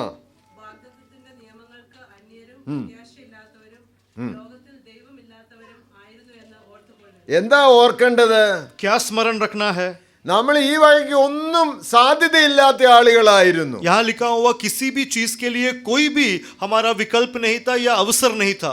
ദൈവത്തോട് അടുക്കുവാൻ, ദൈവം എന്നിൽ വസിക്കുവാൻ കൊള്ളാത്ത രൂപമായിരുന്നു. परमेश्वर मेरे नजदीक आए, परमेश्वर मुझ में वास करे, इसकी कोई संभावना नहीं था, हम उसके लिए योग्य नहीं थे. തമ്പിയുടെ ഹൃദയത്തിൽ ഉള്ളതുപോലെ നമ്മളും ഇതേ ആഡംബര മോഹം, तंबी के हृदय के जैसा हमारे अंदर भी आडंबर या अभिलाषा है. മറ്റുള്ളവനെ ഇത് പ്രകോപിക്കുന്ന സ്വഭാവം, दूसरों को उकसाने का विषय, അതുപോലെ തന്നെ വിഷം ചീറ്റുന്ന സ്വഭാവം. इसी तरह जहर फूकने का अवस्था. ഒരു വീട്ടിൽ ചെന്നപ്പോൾ അവര് പിന്നെ ഭക്ഷണം കഴിഞ്ഞിട്ട് പഴം തന്നു. एक घर में जब गया तो खाने के बाद उन लोगों ने केला दिया. അപ്പം പഴം കഴിച്ചുകൊണ്ടിരിക്കുമ്പോൾ ഞാനിങ്ങനെ പറഞ്ഞു, നല്ല ടേസ്റ്റ് ഉണ്ട്, നല്ല പഴമാണെന്ന്. केला खाते समय मैंने कहा अच्छा स्वाद है, अच्छा केला है. പുള്ളിക്കാരി പറഞ്ഞു, കാശ് കൊടുത്ത് വാങ്ങിച്ചാൽ എങ്ങനെ ഇരിക്കുമെന്ന്. तो वहाँ की बहन ने कहा पैसा देकर लेगा तो अच्छा रहेगा. എനിക്ക് താല്പര്യം ഉണ്ടായിരുന്നു പുറത്തോട്ട് തള്ളണം. मेरा इच्छा हुआ उसे बाहर धकेल दे. ഞാൻ പറഞ്ഞത്, कहने का ചിലർ എന്ത് പറഞ്ഞാലും കൊത്തിയ വർത്താനേ പറയുള്ളൂ. कुछ लोग कुछ भी बात करेंगे तो ठेस पोकार बात करेंगे. ഞാനൊരു ബുക്ക് വായിച്ചിട്ടുണ്ട്, ക്രൂക്കഡ് ആൻഡ് സ്ട്രെയിറ്റ് തിങ്കിങ് എന്ന്. मैंने एक किताब पढ़ा है, टेढ़ा और सीधा विचार. നമ്മൾ സമയം എന്താ എന്ന് ചോദിച്ചാൽ, ഇപ്പം 4 മണി, വാച്ച് വാങ്ങിച്ചാൽ നിങ്ങൾക്കും ഇത് ഇടയ്ക്കിടയ്ക്ക് നോക്കാൻ കിട്ടുമെന്ന് പറയാം. अगर किसी के समय पूछेंगे तो बोलेंगे अभी 4 बजा है, लेकिन अगर वॉच खरीदेंगे तो आप भी देख सकते हैं. ഞാൻ പറയുന്നത്, നമ്മുടെ വാക്കുകൾ, നമ്മുടെ ഇടപാട്, ഇതൊക്കെ എങ്ങനെ ഇരിക്കുന്നെന്നൊന്ന് ദൈവസന്നിധിയിൽ പരിശോധിക്കാനായിട്ട് വഴിയുണ്ടാകണം. हमारा जो बोल है, हमारा जो बोलचाल है वो किस तरह से है, ये विचार करना. ക്രിസ്തു എന്നിൽ വസിക്കുന്നെന്ന് വരികിലെ എൻ്റെ രീതികളെ വ്യത്യാസമാണ്. अगर मसीह मुझ में रहता है तो मेरा जो आदत और स्वभाव है उसी में फर्क പഴയ होता है. സ്വഭാവത്തിലല്ല പിന്നെ ജീവിക്കുന്നത്. उसके बाद में पुराने स्वभाव में नहीं जीता. പണ്ട് നമ്മൾ ദൈവമില്ലാത്തവരായിരുന്നു. पहले हम परमेश्वर से अलग थे. എല്ലാവിധ മോഹങ്ങൾക്കും ആഗ്രഹങ്ങളുടെയും പുറകെ സഞ്ചരിക്കുന്നവരായിരുന്നു. सारी अभिलाषाओं के, चाहतों के पीछे चलने वाले എന്നാൽ थे. ഇപ്പോൾ ക്രിസ്തു വസിപ്പാനായിട്ട് തുടങ്ങിയപ്പോൾ എൻ്റെ രീതികളെല്ലാം മാറി. लेकिन जब अब मसीह मेरे अंदर जीवित है तो ഞാൻ मेरा പറയും, सारे മുഖം सब बदल गया. പ്രകാശിച്ചു, മുഖം പ്രകാശിച്ചു. हमारा मुंह में तेज आ गया. ഇതേ നിങ്ങൾ കൊലോസ്യ ലേഖനം 1-ാം 13-ാമത്തെ വാക്യം ഒന്ന് വായിച്ചേ. കർത്താവ് നമുക്ക് വേണ്ടി എന്താ ചെയ്തത്? कुलूसी 1:13 पढ़े, मसीह ने हमारे लिए क्या किया? He has delivered us from the power of darkness power of darkness. Yes. and conveyed into the kingdom of the Son of His love. എവിടുന്നാ വിടുവിച്ചത്? कहां से बचाया? പിശാചിന്റെ അധികാരത്തുനിന്ന് വിടുവിച്ചു. शैतान के अधिकार से छुड़ाया. വാസ്തവത്തിൽ അവന്റെ അധികാരത്തിൽ നിന്ന് നമ്മൾ പോന്നോ? क्या सचमुच उसके अधिकार से हम निकले हैं? അവിടുത്തെ പ്രയോഗം he rescued us from the dominion of darkness എന്ന. वहां पे हमें अंधकार के वश में से छुड़ाया या बचाया, ऐसा है. ഈ റെസ്ക്യൂ ചെയ്യാന്ന് പറഞ്ഞാൽ എന്താ അർത്ഥം? बचाने का मतलब क्या है? നമ്മൾ ഒരു നിലയ്ക്കും പോരാൻ പറ്റാത്ത പോലെ ട്രാപ്പിനകത്ത് വീണ് കിടക്കുമായിരുന്നു. किसी भी रीति से बाहर नहीं निकल सकते, इस तरह से हम फंस चुके थे. എന്നാൽ അവിടെ നിന്ന് റെസ്ക്യൂ ചെയ്തു, അവിടെ നിന്ന് വീണ്ടെടുത്തു. लेकिन वहां से मेरी रक्षा की, वहां से मुझे बचाया. എന്നിട്ട് എവിടെയിട്ടാ വെച്ചത്? और कहाँ रखा? സ്വർഗസ്ഥനായ പിതാവിന്റെ രാജ്യത്തിലാക്കി വെച്ചു. अपने स्वर्गीय पिता के राज्य में हमको रखा. അപ്പോൾ അങ്ങനെയൊന്നും വരികില് നമ്മോട് ദൈവം ചെയ്ത കരുണ എന്താണെന്ന് ഓർത്താല് ഈ കർത്താവിൽ വസിപ്പാനായിട്ട് നമുക്ക് കഴിയും. ऐसा है तो अपने परमेश्वर ने हमारे प्रति दिखाई हुआ करुणा क्या है, ये विचार करेंगे तो परमेश्वर के साथ हम जी पाएंगे. നമ്മോട് ചോദിക്കേണ്ടത് വാസ്തവത്തിൽ ക്രിസ്തു എന്നിൽ വസിക്കുന്നുണ്ടോ? हमें सवाल करना है कि वास्तव में क्या मसीह मुझ में जीवित है? ആ ക്രിസ്തു എന്നിൽ വസിക്കേണ്ടതിന് വേണ്ടി और मसीह मुझ में वास करने के लिए പിതാവായ ദൈവം തന്റെ ഏകജാതനായ പുത്രനെ നമുക്ക് വേണ്ടി നൽകി തന്നു. पिता परमेश्वर ने अपने एकलौते पुत्र को हमारे लिए दे दिया. യേശു ക്രിസ്തു എന്താണ് നമുക്ക് വേണ്ടി ചെയ്തത്? यीशु मसीह ने हमारे लिए क्या किया? പത്രോസിന്റെ 1-ാം ലേഖനം 3-ാം 18-ാം വാക്യം ഒന്ന് വായിച്ചേ. പത്രോസിന്റെ 1-ാം ലേഖനം 3-ാം 18-ാം വാക്യം. पहला पत्रोस 3:18. इसलिए कि मसीह ने भी अर्थात अधर्मियों के लिए हाँ। धर्मी ने അധർമ്മിയോ के लिए पापों के कारण हाँ। एक बार दुख उठाया ताकि हमें परमेश्वर के पास पहुंचाए. वह शरीर के भाव से घात किया गया पर आत्मा के भाव से जिलाया गया. ഈ വാക്യം മൊത്തം സുവിശേഷമാണ്. ये पूरा आयत सुसमाचार है. എന്നാ സംഭവിച്ചേ? क्या हुआ वहां पर? ക്രിസ്തു നമ്മെ ദൈവത്തോട് അടുപ്പിക്കേണ്ടതിന്. मसीह ने हमें परमेश्वर के साथ मेल मिलाने के लिए എന്താ സംഭവിച്ചിരിക്കുന്നത്? क्या किया? we went away from God. हम परमेश्वर से अलग हुए, ദൈവത്തിൽ നിന്ന് ദൂരെ മാറി സഞ്ചരിക്കുന്നവരായിരുന്നു. परमेश्वर से दूर होकर चलने वाले थे, നമ്മുടെ സ്വന്തം ഇഷ്ടത്തിന് अपनी ജീവിക്കുന്നവരായിരുന്നു. इच्छाओं के अनुसार जीते थे, ദൈവമില്ലാത്തവരായി ജീവിക്കുകയായിരുന്നു. परमेश्वर के रहित हम जीते थे. അപ്പോൾ ക്രിസ്തു നമ്മെ ദൈവത്തോട് അടുപ്പിക്കേണ്ടതിന് तो मसीह ने हमको परमेश्वर के साथ मेल मिलाने के लिए നീതിമാനായി നീതി കെട്ടവർക്ക് വേണ്ടി പാപനിമിത്തം എന്തൊക്കെയാ സംഭവിക്കുന്നത്? ആരാണ് ഈ കർത്താവ്? ये परमेश्वर कौन है? നീതിമാനാണ്. वो धर्मी है. ആർക്ക് വേണ്ടിയാണ് മരിക്കാൻ വന്നത്? किसके लिए मरने के लिए നീതി आया? കെട്ടവർക്ക് വേണ്ടി. अधर्मियों के लिए. ഇതൊരു ഭയങ്കര സംഭവമാണ്. ये एक बहुत बड़ी घटना है. ഞാൻ മണക്കാലെ പഠിപ്പിച്ചുകൊണ്ടിരുന്ന അവസരത്തിൽ ഒരു വൈകിട്ട് ഒരു പയ്യൻ അവിടെ, ഒരു 8ാം ക്ലാസ്സിൽ പഠിക്കുന്ന ഒരു പയ്യൻ ആ ഗേറ്റിന്റെ അവിടെ വന്ന് നിൽക്കുന്നു. मैं मनकाला में जब सिखा रहा था, वहां पर शाम को लगभग 8 बजे ഒരു പയ്യൻ 8ാം ക്ലാസ്സിൽ പഠിക്കുന്ന ഒരു പയ്യൻ, एक लड़का जो 8वीं कक्षा में था, वो वहां उस फाटक के पास आया. അപ്പൊ ഞാൻ അടുത്ത് ചെന്ന് എന്താ മോൻ ഇവിടെ ഇരുന്നേന്ന് ചോദിച്ചു. मैंने उसके पास जाके पूछा, तू क्यों यहाँ बैठा है? അപ്പൊ പറഞ്ഞു, എനിക്ക് എൻ്റെ വീട്ടിൽ പോകാൻ പറ്റൂല, അതുകൊണ്ടാണ് ഞാൻ ഇവിടെ വന്നിരുന്നേന്ന്. उसने कहा, मैं मेरे घर नहीं जा सकता, इसलिए यहाँ आके बैठा हूँ. ഞാൻ അവനോട് വിവരങ്ങളൊക്കെ ചോദിച്ചു, അറിഞ്ഞു, മനസ്സിലാക്കിയപ്പോൾ मैंने उसके साथ बात किया, उसका वो कुशल और क्या है, क्या कारण पूछा. അവന്റെ ഫാദർ അവിടെ ഇല്ല, ഇന്ന് വന്നാൽ അവനെ ശരിക്കും അടിക്കുമെന്ന് അമ്മ പറഞ്ഞു. उसका पिता वहाँ पर नहीं है और जब पिताजी आएंगे तो उसे अच्छे से मार मिलेगा, ऐसा मारने बोला. അതുകൊണ്ട് ഞാൻ വീട്ടിൽ നിന്ന് ഓടിപ്പോന്നതാണ്. इसलिए मैं घर से भाग गया. ഞാൻ പറഞ്ഞു, അത് നമുക്ക് ശരിയാക്കാം. അവന് വന്നു, ഭക്ഷണമൊക്കെ കൊടുത്ത് റെഡിയാക്കി ഞാൻ ആ വീട്ടിലോട്ട് വിളിച്ചു. അവനെ അന്വേഷിച്ച് നടക്കണ്ട, അവനവിടെ എൻ്റെ അടുത്തുണ്ട് എന്ന് പറഞ്ഞു. तो मैंने उसको अपने घर में बुलाया, खाना खिलाया और फिर उसके घर में मैंने फ़ोन किया, कहा कि आपको ढूंढने की ज़रूरत नहीं है, मेरे पास से सुरक्षित है. രാവിലെ ഞാൻ ബസ്സിന് അവനെ അവിടെ വീട്ടിൽ കൊണ്ടാക്കി തരാമെന്ന് പറഞ്ഞു. और सुबह मैं आपके घर में पहुंचा दूंगा. അപ്പോൾ അവൻ പറഞ്ഞു, സാറ് എൻ്റെ കൂടെ വരണം കേട്ടോ, അല്ലെങ്കിൽ എന്നെ അവരടിക്കും, എനിക്ക് പേടിയാ. तो उस बेटे ने कहा सर आप सुबह मेरे साथ आना क्योंकि नहीं तो वो मुझे पीटेंगे. ഞാൻ അവിടെ ചെന്നു, അവനെ വീട്ടുകാർക്ക് പറഞ്ഞു മനസ്സിലാക്കി കൊടുത്തു. അവർ ഉപദ്രവിക്കൊന്നും അടിക്കുകയൊന്നും ചെയ്തില്ല. അപ്പം ഞാൻ പറഞ്ഞതിൻ്റെ താല്പര്യം, ഇതേപോലെ ദൈവത്തിൽ നിന്ന് ദൂരെ മാറിപ്പോയ ആളുകളെ പിതാവിനോട് അടുപ്പിക്കാനാ കർത്താവ് ഈ ഭൂമുഖത്തേക്ക് വന്നു. और मैं वहाँ गया और उस बच्चे को वहाँ पे सौंप दिया, बातों को बताया. उन्होंने उसको पीटा नहीं. जो कहने का तात्पर्य है, इस तरह से हम जो पिता परमेश्वर से दूर हो चुके थे, हमें फिर नजदीक लाने के लिए यीशु मसीह हमारे लिए आया. നമുക്കറിയില്ലായിരുന്നു എങ്ങനെ ദൈവത്തിന്റെ അടുത്തോട്ട് ചെല്ലുക. हम नहीं जानते थे किस तरह से पिता परमेश्वर के नजदीक आना. കാരണം ദൈവത്തിന്റെ ആജ്ഞകളെല്ലാം തിരസ്കരിച്ചുകൊണ്ട് സ്വന്തം ഇഷ്ടത്തിന് പോയവരാ. क्योंकि परमेश्वर की सारी आज्ञाओं को नकार कर अपनी मनमर्जी करने के लिए निकल पड़े थे. എന്നാൽ ഇപ്പോൾ അവരെ ദൈവത്തോട് പിതാവിനോട് അടുപ്പിക്കാനായിട്ട് ഇതാ യേശു കർത്താവ് ഈ ഭൂമുഖത്തേക്ക് വന്നു. लेकिन अब इन लोगों को पिता के साथ, पिता परमेश्वर के साथ मेल मिलाने के लिए, नजदीक लाने के लिए यीशु मसीह संसार में आया. യോഹന്നാന്റെ സുവിശേഷം 14 അധ്യായത്തിന്റെ 6 വാക്യം നാം വായിക്കുമ്പോൾ ഇത് ഞാൻ തന്നെ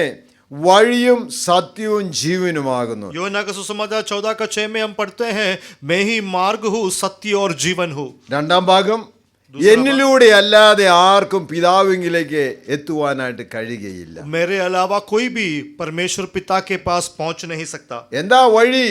मार्ग क्या है? യേശു കർത്താവാണ് വഴി. यीशु मार्ग है. യേശു കർത്താവ് പറയാണ്, എന്നിലൂടെ നിനക്ക് പിതാവിങ്കിലേക്ക് പ്രവേശനം ഞാൻ നൽകി തരാം. यीशु कहता है केवल मेरे द्वारा पिता के पास तुम्हें प्रवेश मिलेगा. നമുക്ക് പിതാവിന്റെ അടുത്തോട്ട് പോകണമെന്ന് ആഗ്രഹമുണ്ട്. हमें पिता के पास जाने का इच्छा है. എന്നിട്ട് നമ്മൾ നമ്മുടേതായിട്ടുള്ള പല വഴികൾ ഉണ്ടാക്കാൻ ശ്രമിക്കുക. और उसके बाद हम हमारा मार्ग बनाते हैं. ഇത് വെരി സോറി ടു സേ, നമ്മുടെ പെന്തക്കോസ്റ്റലിസം എന്ന് പറഞ്ഞാൽ ഇന്ന് സൂപ്പർ മാർക്കറ്റാ. मुझे ये कहते आइए हुए तो खेद तुल्यमान। है, हमारी पेंतिकोस समूह जो है वो एक सुपरमार्केट जैसा है. എന്താ ഈ സൂപ്പർ മാർക്കറ്റിൽ പോയാൽ ഇത് നിങ്ങൾ നോർത്ത് ഇന്ത്യ ചെന്നാൽ കോൾഗേറ്റ് എന്ന് പറഞ്ഞാൽ മതി, പേസ്റ്റാണ്. और हम लोग सुपरमार्केट में क्या करते हैं, अभी नॉर्थ इंडिया में जाएंगे, अगर पेस्ट बोलेंगे तो कोलगेट है. നിങ്ങൾ ഏത് കടയിൽ കയറിയിട്ട് പിന്നെ കോൾഗേറ്റ് ഉണ്ടോ എന്ന് ചോദിച്ചാൽ അവർ തരുന്നത് പല്ല് തേക്കാനുള്ള പേസ്റ്റാണ് തരുന്നത്. किसी भी दुकान में जाएंगे, आप पेस्ट मांगेंगे तो या कोलगेट मांगेंगे तो वो दांत का मंजन देंगे. അവിടെ ഏത് ബ്രാൻഡാന്നുള്ളതൊന്നുമില്ല. പേസ്റ്റ് അല്ല, പിന്നെ ഇത് കോൾഗേറ്റ് എന്ന് പറഞ്ഞാൽ പേസ്റ്റ്. वहाँ पर ब्रांड वगैरह कुछ नहीं है. आप कोलगेट बोलेंगे, इसका मतलब आपको पेस्ट चाहिए. അത് എന്താണ്, ക്ലോസപ്പ് ആയിരിക്കാം, അല്ലെങ്കിൽ വേറെ ഏതെങ്കിലും ഏത് കമ്പനിയാണെങ്കിലും കോൾഗേറ്റ് ആണ് സംഭവം. क्लोसअप हो दो, कोई भी कंपनी का हो दो, वो कोलगेट है. എന്നാൽ സൂപ്പർ മാർക്കറ്റിൽ പോയാലോ, लेकिन अगर सुपरमार्केट में आप जाएंगे, പ്രത്യേകം കൗണ്ടറുകൾ അല്ലെങ്കിൽ അതിൻ്റെ പിന്നെ ഇത് തന്നെ ലേബിൾ ഒട്ടിച്ച് ഓരോ ഇതിനകത്തും വെച്ച് കാണും. അതാണ് അങ്ങനെയുള്ളതാണ്. എന്നുവെച്ചാൽ പല സാധനങ്ങൾ ട്രേഡിന് വേണ്ടി എല്ലാം ചെയ്തിരിക്കുക. तो एक एक सेक्शन में उसका नाम, उसका शीर्षक सब कुछ देकर वो लेन देन के लिए, बिक्री करने के लिए वहाँ रखा होता है. ഇന്നത്തെ ചർച്ചിന് പറ്റിയ ഇതേപോലെ സൂപ്പർ മാർക്കറ്റാ. आज की कलीसिया में भी यही हुआ है, सुपरमार्केट है. മാല ഇട്ട പെന്തക്കോസുണ്ട്, മാല ഇടാത്ത പെന്തക്കോസുണ്ട്. जेवरात पहना हुआ पेंतिकोस है, बिना जेवरात के पेंतिकोस है. ഇത് മുടി പകുതി വെച്ച് വെട്ടി തലയിൽ തുണി ഇടാത്ത പെന്തക്കോസുണ്ട്. बालों को काट कर सर पर कपड़ा ना डालने वाले पेंतिकोस है. പിന്നെ അതേപോലെ നിങ്ങളങ്ങ് വിവരിച്ചോ. इस तरह से तुम अपना विवरण दे दो. കണ്ണെഴുതാൻ അനുമതിയുള്ള പെന്തക്കോസുണ്ട്, പിന്നെ ടൂ ടക്സ് ഇട്ട് നടക്കാനുള്ള പെന്തക്കോസുണ്ട്, അങ്ങനെ എല്ലാ മോഡലും ഉണ്ട്. और आँख में लेप लगाने वाला, काजल लगाने की अनुमति देने वाले पेंतिकोस है, नेल पॉलिश लगाने वाली अनुमति देने वाले पेंतिकोस है. ये सारी नमूने हैं. ഞാനൊരു സഹോദരിയോട് ചോദിച്ചു, നിങ്ങൾ അവർ പറഞ്ഞു ഞാൻ പെന്തക്കോസിലല്ല എന്ന് പറഞ്ഞു എന്നോട്. मैं एक बहन से बात किया तो उन्होंने कहा मैं पेंतिकोस में नहीं हूँ. അത് അവർ ബാംഗ്ലൂരാണ്. അപ്പം ഞാൻ ചോദിച്ചു എന്നാ കാര്യമെന്ന് ചോദിച്ചു. वो बैंगलोर में है. तो मैंने पूछा क्यों, कारण क्या है. ആ പാസ്റ്റർ ഭയങ്കര സ്ട്രിക്റ്റാ. वो पासवान बहुत सख्त है. ആ പാസ്റ്റർക്ക് പുള്ളിക്കാരി ഇതുപോലെയുള്ള നെയിൽ പോളിഷോ അത് ഇതൊക്കെ പറഞ്ഞാൽ അതൊന്നും അവിടെ ഒന്നിനുമില്ല. ഒരു മനുഷ്യനെ മനുഷ്യനായിട്ട് കാണണ്ടേ, ഞാനപ്പം ഇങ്ങോട്ട് പോകുന്നു. तो वहाँ पे नेल पॉलिश, मेकअप ये सब करने को पास्टर नहीं देता. मनुष्य को मनुष्य के तौर पे तो देखना है ना, इसलिए मैं वहाँ से निकल ഞാൻ कर. നിങ്ങളെ നെയിൽ പോളിഷ് മാറ്റാനോ അല്ലെങ്കിൽ കണ്ണെഴുത്ത് നിർത്താനോ ഒന്നും അല്ല ഞാൻ പറഞ്ഞത്, നിങ്ങൾ ക്രിസ്തു വസിക്കുന്നു എന്ന് ചോദിക്കാനാ. मैं नेल पॉलिश हटाने के लिए या आंखों में काजल लगाना छोड़ने के लिए नहीं कहता, लेकिन मसीह वास करते हैं कि नहीं, सवाल करना. ക്രിസ്തു എന്നിൽ വസിക്കുന്നെന്ന് വരികിൽ എൻ്റെ ജീവിതത്തിലെ സമൂല പരിവർത്തനമാണ് നടക്കുന്നത്. और मसीह अगर मुझ में वास करता है तो मेरे जीवन में पूर्ण तौर से परिवर्तन होता है. അവിടെ ഡൂസ് ആൻഡ് ഡോൺസിന്റെ ആവശ്യമൊന്നുമില്ല. ഇത് പറ്റില്ല, ഇത് പറ്റുമെന്നൊന്നും പറയണ്ട. वहां पे जो कर सकते हैं नहीं कर सकते इसका कोई वहां पर रूल बुक होना जरूरी नहीं है. ഞാൻ ചോദിക്കുക, ഈ ഐസക്ക് എന്ന് പറഞ്ഞാൽ നമ്മൾ ബൈബിൾ വായിച്ച ഐസക്ക്, നമ്മുടെ ഐസക്ക് അല്ല. ഈ ഐസക്കിന് എങ്ങനെയാണ് ഈ ഫെലിസ്ത്യരോട് ഇങ്ങനെ ഇടപെടാനായിട്ട് സ്വഭാവം ഉണ്ടായത്? ये इसहाक जिसके बारे में हमने पढ़ा फिलिस्तियों के साथ इस तरह का बर्ताव क्यों किया? പുള്ളി അവരുമായിട്ട് യുദ്ധത്തിനൊന്നും പോകുന്നില്ല. वो उनके साथ लड़ाई करने नहीं जाता. എവിടുന്നായി പുള്ളിക്ക് സ്വഭാവം കിട്ടിയത്? ये स्वभाव कहाँ से मिला? തൻ്റെ പിതാവ് എബ്രഹാമിൽ നിന്ന്. अपना पिता इब्राहिम से. ഈ എബ്രഹാമിൻ്റെ സഹോദരപുത്രനായ ലോത്ത്, ഇത് നമ്മളിങ്ങനെ വല്ലതും ഒരുമിച്ച് പോയാൽ സംഭവം റെഡിയാവില്ല, നമ്മൾ ഇപ്പോഴേ പിരിയാന്ന് പറഞ്ഞപ്പോൾ എബ്രഹാം പറഞ്ഞ് അത് പറ്റൂല, ഞാനാ ആദ്യം പുറപ്പെട്ടത്, അതുകൊണ്ട് എൻ്റെ പുറകെ നീ വന്നാൽ മതി, ഞാനാ കാര്യങ്ങളെല്ലാം നിശ്ചയിക്കുന്നതെന്ന്. अभी लूत के साथ जब वहाँ पर जो बातचीत हुआ, अगर वो समय पे इब्राहिम था, अगर वो कहता कि मैं पहले निकला हूँ, मुझे परमेश्वर ने बुलाया, मैं आगे जाऊँगा, तू मेरे पीछे हो लेना. ഒന്നുമില്ല. कुछ नहीं. ഇത് നിങ്ങളൊന്ന് നോക്കിക്കേ. वहाँ पर देखिए ഉൽപ്പത്തി പുസ്തകം അതിൻ്റെ 13-ാം അധ്യായം എടുത്ത് उत्पत्ति का किताब 13 ले അവിടെ അതിൻ്റെ 9-ാം വാക്യം उसका 9वां आयत. സഹോദരപുത്രനോട് പറയാ, ദേശമെല്ലാം നിന്റെ മുൻപാകെ ഇല്ലയോ, എന്നെ വിട്ട് പിരിഞ്ഞാൽ നീ ഇടത്തോട്ടെങ്കിൽ ഞാൻ വലത്തോട്ട് പോയിക്കൊള്ളാം, നീ വലത്തോട്ടെങ്കിൽ ഞാൻ ഇടത്തോട്ട് പോയിക്കൊള്ളാം എന്ന് പറഞ്ഞു. क्या सारा देश तेरे सामने नहीं, इसलिए मुझसे अलग हो जा. यदि तू बाएं ओर जाए तो मैं दाहिने ओर जाऊंगा, और यदि तू दाहिने ओर जाएगा तो मैं दाएं ओर जाऊंगा. Let your decision be the final. I am not at all bothered about it. तेरा निर्णय जो है वही पक्का होगा, मुझे उसका कोई चिंता नहीं. അപ്പൊ ലോത്ത് എന്താ അവിടെ നമ്മൾ നോക്കുന്നത്, അതിൽ കാണുന്നത് അതിന്റെ 10-ാം വാക്യത്തില്? तो लूत क्या देखता है? 10वां आयत. അപ്പോൾ ലോത്ത് നോക്കി യോർദാനരികെയുള്ള പ്രദേശമൊക്കെ നീരോട്ടമുള്ളതെന്ന് കണ്ടു. യഹോവ സോദോമിനെയും ഗൊമോരയെയും നശിപ്പിച്ചതിനു മുൻപേ അത് യഹോവയുടെ തോട്ടം പോലെയും സോവാർ വരെ മിസ്രയീം ദേശം പോലെയും ആയിരുന്നു. അടുത്തത് ലോത്ത് യോർദാനരികെയുള്ള പ്രദേശമൊക്കെയും തിരഞ്ഞെടുത്തു. ഞാൻ 3 വാക്കാണ് ഇവിടെ പറയുന്നത്. मैं 3 बात बताना चाहता हूँ. നോക്കി, കണ്ടു, തിരഞ്ഞെടുത്തു. देखा और निर्णय लिया. ആരാ ഇത് നോക്കിയും കണ്ടും തിരഞ്ഞെടുത്തത്? कौन देख के निर्णय लिया? ലോത്ത്. लूत. ഒരു പക്ഷേ ലോത്തിന് ഇങ്ങനെ സ്വാതന്ത്ര്യം കൊടുക്കാൻ എബ്രാം എന്നാ എന്നോട് അങ്ങനെയൊന്നും പറ്റൂല, ഞാൻ ആദ്യം നോക്കട്ടെ, എന്നിട്ട് ഞാൻ നല്ലതെങ്കിൽ ഞാൻ തിരഞ്ഞെടുക്കട്ടെ. लूत को इस तरह से जो स्वतंत्रता अब्राहम ने क्यों दिया? वो कह सकता था नहीं, मैं पहला निकला, मैं पहला निर्णय लूंगा. ഞാനിത് പറഞ്ഞതിൻ്റെ താല്പര്യം, ഇസാക്കിന്റെ ജീവിതത്തിലെ അപ്പൻ ചെയ്യുന്ന തീരുമാനങ്ങളെല്ലാം തൻ്റെ ജീവിതത്തിൽ സ്വാധീനിച്ചിട്ടുണ്ട്. कहने का तात्पर्य ये पिता ने जो भी निर्णय लिया, ये सारे निर्णय ने उनके जीवन में ये प्रभावित किया है. ഇനി മാത്രമല്ല, നമ്മൾ ഇതിൻ്റെ 14-ാം അധ്യായം 14-ാം അധ്യായത്തിൽ വരുന്ന ദിവസത്തിൽ അവസാനം പുള്ളി സോദോം വരെ ചെന്നു. അവസാനം ആകെ അവിടെ പ്രശ്നമായി. എന്നിട്ട് അവിടെ നിന്ന് പുള്ളിയുടെ സകല സാധനങ്ങളും പിടിച്ചുകൊണ്ട് പോയി. और 14वें अध्याय में हम जानते हैं वहां पर ये सब देखकर वो सोदोम चला जाता है, और अंत में हम देखते हैं उसके सारी संपत्ति जो है वो कोई लेके जाता है. ഇത് കേട്ടപ്പോൾ എബ്രാമിൻ്റെ മറുപടി എന്താ വേണ്ടിയത്?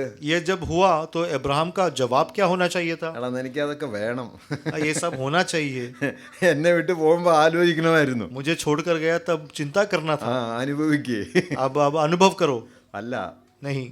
എബ്രാം തൻ്റെ വീട്ടിലുള്ള 318 യോദ്ധാക്കളുമായിട്ട് 14-ാം വാക്യം 14 താൻ പോയി ഇതെല്ലാം പിടിച്ചു കൊണ്ടുവന്ന് എല്ലാവരും തിരികെ കൊടുത്തു. 14 का 14 हम देखते हैं वो अपने घर के कुछ लोगों को 318 लोगों को ले जाकर लड़ाई करके सब कुछ वापस लिया और वापस दिया.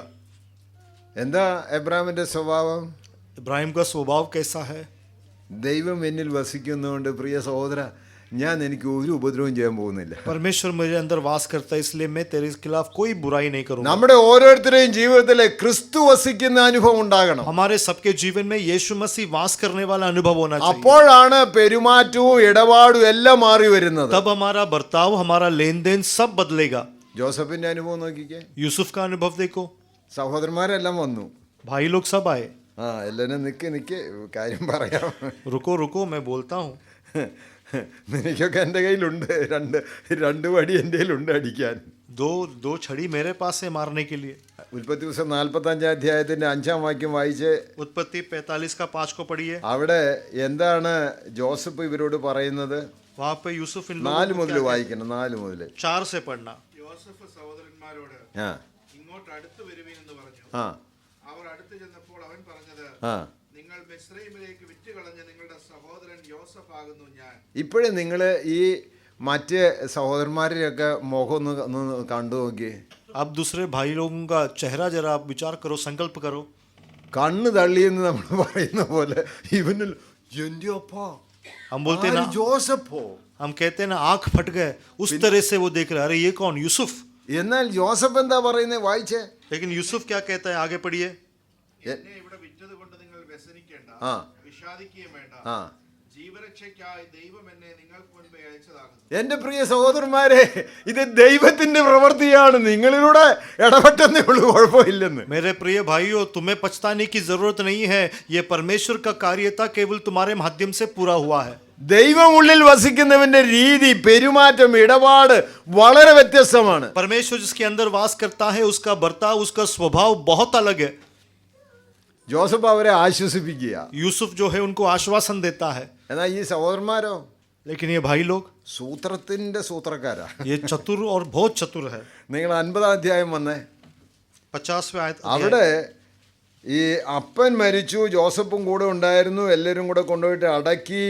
അതൊക്കെ കഴിഞ്ഞ് തിരിച്ച് ഇവർ വന്നപ്പോൾ ജോസഫിനോട് അവർ പറഞ്ഞ കാര്യമാണ് അതിൻ്റെ 15-ാം വാക്യം വായിച്ച്. 50-ന്റെ 15. वहाँ पे पिता मर जाता है, उनका दफन होता है, बाद में ये लोग जब वापस आते हैं वहाँ पर उसका 15वां आयत को हम पढ़ेंगे। അവൻ മരിച്ചുപോയി എന്ന് യോസഫിന്റെ സഹോദരന്മാർ കണ്ടിട്ട്, പക്ഷേ ജോസഫ് നമ്മെ ദ്വേഷിച്ചു, നാം അവനോട് ചെയ്ത സകല ദോഷത്തിനും നമ്മോട് പ്രതികാരം ചെയ്യുമെന്ന് പറഞ്ഞു. ആ അവർ ജോസഫിന്റെ അടുക്കൽ ആളയച്ചു. ആ അപ്പൻ മരിക്കും മുൻപേ നിന്റെ സഹോദരന്മാർ നിന്നോട് ദോഷം ചെയ്തു, അവർ ചെയ്ത അതിക്രമവും പാപവും നീ ക്ഷമിക്കണം എന്ന് ജോസഫിനോട് പറയുമെന്ന് കൽപ്പിച്ചു. ഇതിന് മുമ്പേ കണ്ടിട്ടില്ലായിരുന്നു യോസഫിനെ.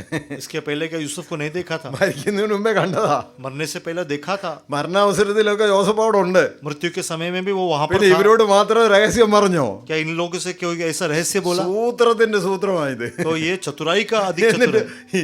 ഇനി ദോഷമൊന്നും ചെയ്യല്ലെന്ന് ഞങ്ങളോട് നിന്നോട് പറയാനായിട്ട് പറഞ്ഞേൽപ്പിച്ചിട്ടുണ്ടെന്ന്. अब कोई बुरा मत करो, ये बोलने के लिए हमको बोला गया है। ഇത് കേട്ടപ്പോൾ ജോസഫിന്റെ ആ പ്രതികരണം നിങ്ങൾ 17-ാം വാക്യം വായിച്ചേ. 17वां आयत, यूसुफ ने क्या कहा? അപ്പന്റെ ദൈവത്തിന്റെ ദാസന്മാരുടെ ദ്രോഹം ക്ഷമിക്കണമെന്ന് പറയിച്ചു. അവർ ജോസഫിനോട് സംസാരിക്കുമ്പോൾ അവൻ കരഞ്ഞു. അവൻ കരഞ്ഞു. എൻ്റെ അപ്പോ നിങ്ങളുടെ ഈ പരിപാടി എന്നാ? यूसुफ रोने लगा, ये क्या कर रहे हो?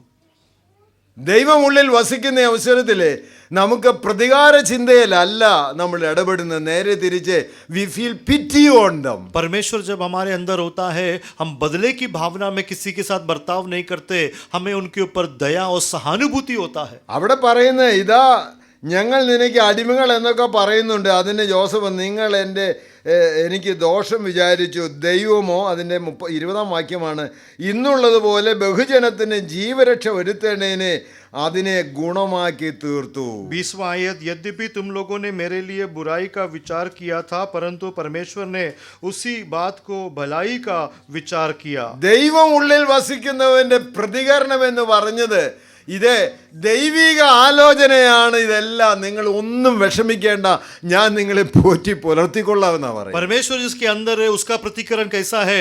ये जो कुछ भी हुआ परमेश्वर के हित के अनुसार, परमेश्वर के उद्देश्य से हुआ। तुम्हें विचार या डर करने की जरूरत नहीं है, मैं तुम्हारा ख्याल ക്രിസ്തു रखूंगा। എന്നിൽ വസിക്കുന്നുണ്ടോ? मसीह क्या मुझ में जीवित है? ക്രിസ്തു എന്നിൽ വസിക്കുന്നെങ്കിൽ എൻ്റെ ജീവിതം എങ്ങനെയാണുള്ളത്? अगर मसीह मुझ में जीवित है तो मेरा जीवन कैसा है? പത്രോസിന്റെ ലേഖനത്തിൽ നമ്മൾ വായിച്ച വാക്യം വിട്ടുകളയരുത്. 3:18 ഇതേ ദൈവത്തോട് നമ്മെ അടുപ്പിക്കേണ്ടതിന് വേണ്ടി, ഇതേ നീതിമാനായവൻ നീതി കെട്ടവർക്ക് വേണ്ടി ഒരിക്കൽ പാപനിമിത്തം കഷ്ടം അനുഭവിച്ചു. पहली पत्री 3:18 को हम नहीं छोड़ना। हमने क्या पढ़ा था? जो धर्मी था वो अधर्मियों के लिए मरा, और जो पाप नहीं किया वो हमारे पाप के लिए मरा। അനുഭവിച്ച് കഷ്ടം അനുഭവിച്ച് മരണശിക്ഷ ഏൽക്കുകയും ആത്മാവിൽ ജീവിക്കപ്പെടുകയും ചെയ്തു. और कष्ट अनुभव करके मृत्यु भी करके आत्मा के भाव से जिला दिया गया. യേശു കർത്താവ് നമുക്ക് വേണ്ടി എന്താണ് ചെയ്തത്? यीशु मसीह ने हमारे लिए क्या किया? ആ ക്രിസ്തു എന്നിൽ വസിക്കേണ്ടതിന് വേണ്ടി ഞാൻ എന്താ ചെയ്യേണ്ടത്? वो मसीह मुझ में जीवित रहने के लिए मुझे क्या करना है? കർത്താവിനെ ഹൃദയപൂർവ്വം അംഗീകരിക്കണം. मसीह को अपने हृदय से स्वीकार करे അത് വെറുതെ വാക്കുകളാലല്ല, और केवल लफ्जों से नहीं, നമ്മുടെ ജീവിതത്തിന്റെ അനുഭവമാകണം. हमारे जीवन का अनुभव बने.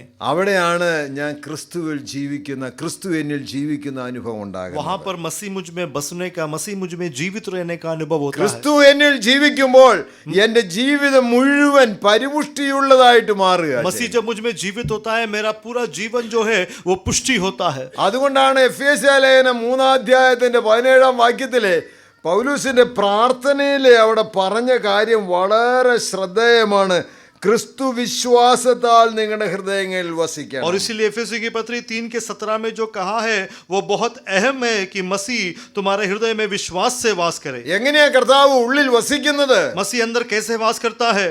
വിശ്വാസത്താൽ വസിക്കണം. विश्वास के द्वारा. എന്നാ ഈ വിശ്വാസം എന്ന് പറഞ്ഞത്? और ये विश्वास क्या है? കർത്താവിനെ കുറിച്ച്, കർത്താവിന്റെ സ്വഭാവം മനസ്സിലാക്കുന്ന വിശ്വാസം. यीशु मसीह के बारे में और मसीह के स्वभाव को समझने वाला ആ विश्वास. സ്വഭാവത്തിന് ഒത്തവണ്ണം പ്രവർത്തിക്കുന്നതാണ് വിശ്വാസം. उस स्वभाव के अनुसार कार्य करने वाला നമ്മുടെ विश्वास. ജീവിതം മുഴുവൻ കർത്താവിൽ പൂർണ്ണമായിട്ട് കാണുന്നതാണ്. हमारा पूरा जीवन मसीह में पूर्ण होते हुआ देखना. അങ്ങനെയെങ്കിലേ ക്രിസ്തുവിൽ വളരാൻ കഴിയുള്ളൂ. अगर ऐसा हो तो ही मसीह में उन्नति पा सकते हैं. ചിലർക്ക് വളർച്ച ഉണ്ടാവില്ല. കാരണം എന്താണെന്ന് വെച്ചാൽ എപ്പോഴും ഇത് എന്താ ചെയ്യേണ്ടത്, മറ്റുള്ളവനെ എങ്ങനെ വീഴ്ത്തണം എന്നുള്ള ചിന്ത മുഴുവൻ. कुछ लोगों में उन्नति या बढ़ोतरी नहीं होता क्योंकि हमेशा विचार दूसरों को गिराने का होता है. എന്നാൽ ദൈവം താല്പര്യപ്പെടുന്നത് ക്രിസ്തുവിൽ നാം വളരുന്നവരാകണമെന്ന്. लेकिन परमेश्वर की इच्छा हम मसीह में बढ़ने वाले बने. എത്രത്തോളം വളരണം? कितना बढ़ना है? ക്രിസ്തുവിന്റെ തലയോളം. मसीह के सिराने तक. നിങ്ങളൊന്ന് വായിച്ചേ, എഫേസ്യ ലേഖനം 4:15 വായിച്ചേ. एफेसियों की पत्री 4:15.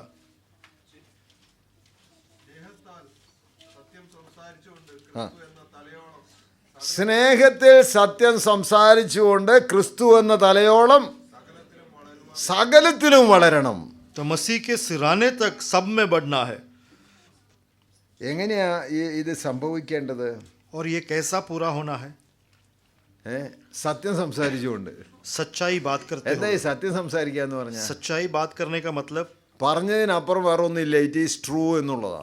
जो कहा उसके परे कुछ नहीं, वो सत्य है. നമ്മുടെ വ്യക്തിപരമായ ജീവിതത്തിൽ ചോദിക്കണം, ക്രിസ്തു വാസ്തവത്തിൽ സത്യമായിട്ട് എന്നിലുണ്ടോ എന്ന്. हमारे व्यक्तिगत जीवन में सवाल करना कि यीशु मसीह सत्य बनकर क्या हमारे अंदर है. യേശു കർത്താവ് പറഞ്ഞ വാക്ക് മറന്നു കളയരുത്. യോഹന്നാൻ 14:6 ഞാൻ തന്നെ വഴിയും സത്യവും ജീവനുമാകുന്നു എന്ന്. यूहन्ना 14:6 हुआ. यीशु मसीह ने जो कहा, भूलना नहीं, मैं ही मार्ग, सत्य और जीवन हूँ. ആരാണ് സത്യം? कौन सत्य യേശു है? കർത്താവ് തന്നെയാണ് സത്യം. यीशु मात्र सत्य है. അവന്റെ സത്യത്തിലുള്ള ജീവിതമാണ് നമുക്ക് വേണ്ടിയത്. और उसके उस सत्य में या सच्चाई का जीवन हमें അങ്ങനെയെങ്കിൽ चाहिए. മാത്രമേ ഈ ഗ്രോത്ത് നടക്കുകയുള്ളൂ. अगर ऐसा हो तो ही बढ़ोतरी होगा. ആ ഗ്രോത്ത് നടക്കുമ്പോൾ എങ്ങനെയാ നടക്കുന്നത്? और जब बढ़ोतरी होता है तो कैसे होता है? എഫേസ്യ ലേഖനം 2:20-21 വാക്യങ്ങളൊന്ന് വായിച്ച്, 21-22 വാക്യങ്ങൾ. एफेसियों की पत्री 2 उसका 21 और 22.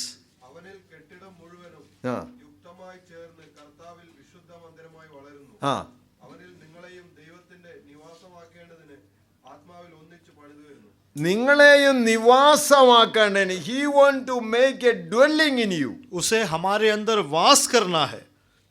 കർത്താവിന് വസിക്കാനായിട്ട് നമ്മൾ ഇടം കൊടുക്കുമോ? परमेश्वर को वास करने के लिए क्या हम जगह बनाएंगे? നമ്മുടെ ജീവിതത്തിൽ നമ്മോട് പരിശോധിക്കണം, കർത്താവ് അങ്ങന്ന് എൻ്റെ ഉള്ളിൽ വസിക്കണമെന്ന്. हमारे जीवन को जांचना, मसीह मेरे अंदर रहना. ഞാൻ ജീവിക്കുന്നില്ല, ക്രിസ്തു അത്രേ എന്നിൽ ജീവിക്കുന്നു. मैं जीवित नहीं हूँ, मसीह मुझ में जीवित है. ക്രിസ്തു എന്നിൽ ജീവിക്കുന്നത് കൊണ്ടാണ് എൻ്റെ ജീവിതത്തിലെ ഈ മാറ്റങ്ങൾക്കെല്ലാം കാരണം. और मसीह मुझ में जीवित है, यही मेरे जीवन के परिवर्तन का कारण है. അപ്പൊ ഞാനല്ല സംസാരിക്കുന്നത്, तब मैं बात नहीं करता, കർത്താവ് സംസാരിക്കും. मसीह बात करता है. കർത്താവിന്റെ ഹിതമാണ് എന്നിൽ നിറവേറുന്നത്. मसीह की इच्छा मेरे द्वारा पूरा होता है. കാരണം ഇതൊരു വാസസ്ഥലമാക്കേണ്ടതിന് വേണ്ടി ആത്മാവിനാൽ പണിയപ്പെടുന്ന അനുഭവമാണ്. क्योंकि ये निवास स्थान बनाने के लिए आत्मा के द्वारा निर्माण किए जाने वाला एक कार्य है. അപ്പോഴാണ് മാറ്റങ്ങൾക്കെല്ലാം കാരണം നമുക്ക് മനസ്സിലാക്കാനായിട്ട് കഴിയുന്നത്. और तब इन बदलावट या परिवर्तन का हम सही मायना समझ सकते हैं.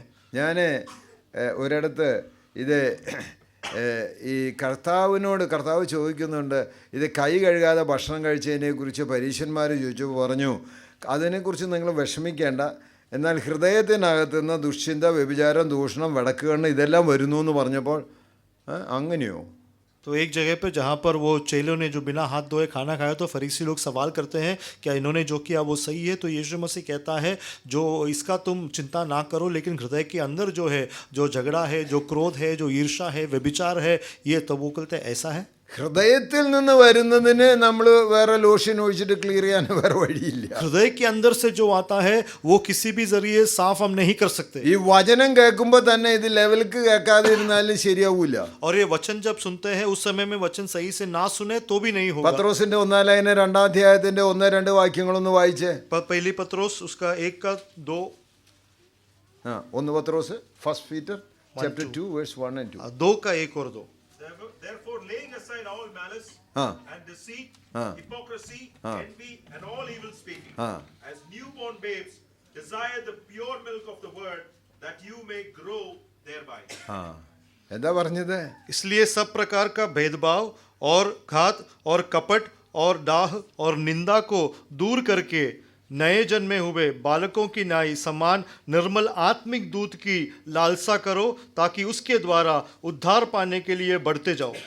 ഞങ്ങൾ മൈസൂര് പോകുമ്പോഴേ അവിടെ ഈ സെൻറ്റ് ഫിലോമിന ചർച്ചിൻ്റെ സൈഡിൽ പലരും ഇങ്ങനെ പശുവിനെ കൊണ്ടുവന്നിട്ട് ആളുകൾ പാത്രമായിട്ട് വരുന്നു, അവർ മുന്നിൽ വെച്ച് തന്നെ പാത്രത്തിൽ കറന്നു കൊടുക്കും. मैसूर में एक जगह है जहाँ पर एक चर्च है, उसके करीब जो है सब लोग जो है गाय को ले आते हैं और वहाँ पर लोग बर्तन ले आते हैं, उसी समय में दूध निकाल के देते हैं. അവരുടെ പാത്രത്തിലാണ് കറന്നു കൊടുക്കുന്നത്. उनके जो बर्तन है उसमें दूध डाल कर देते हैं.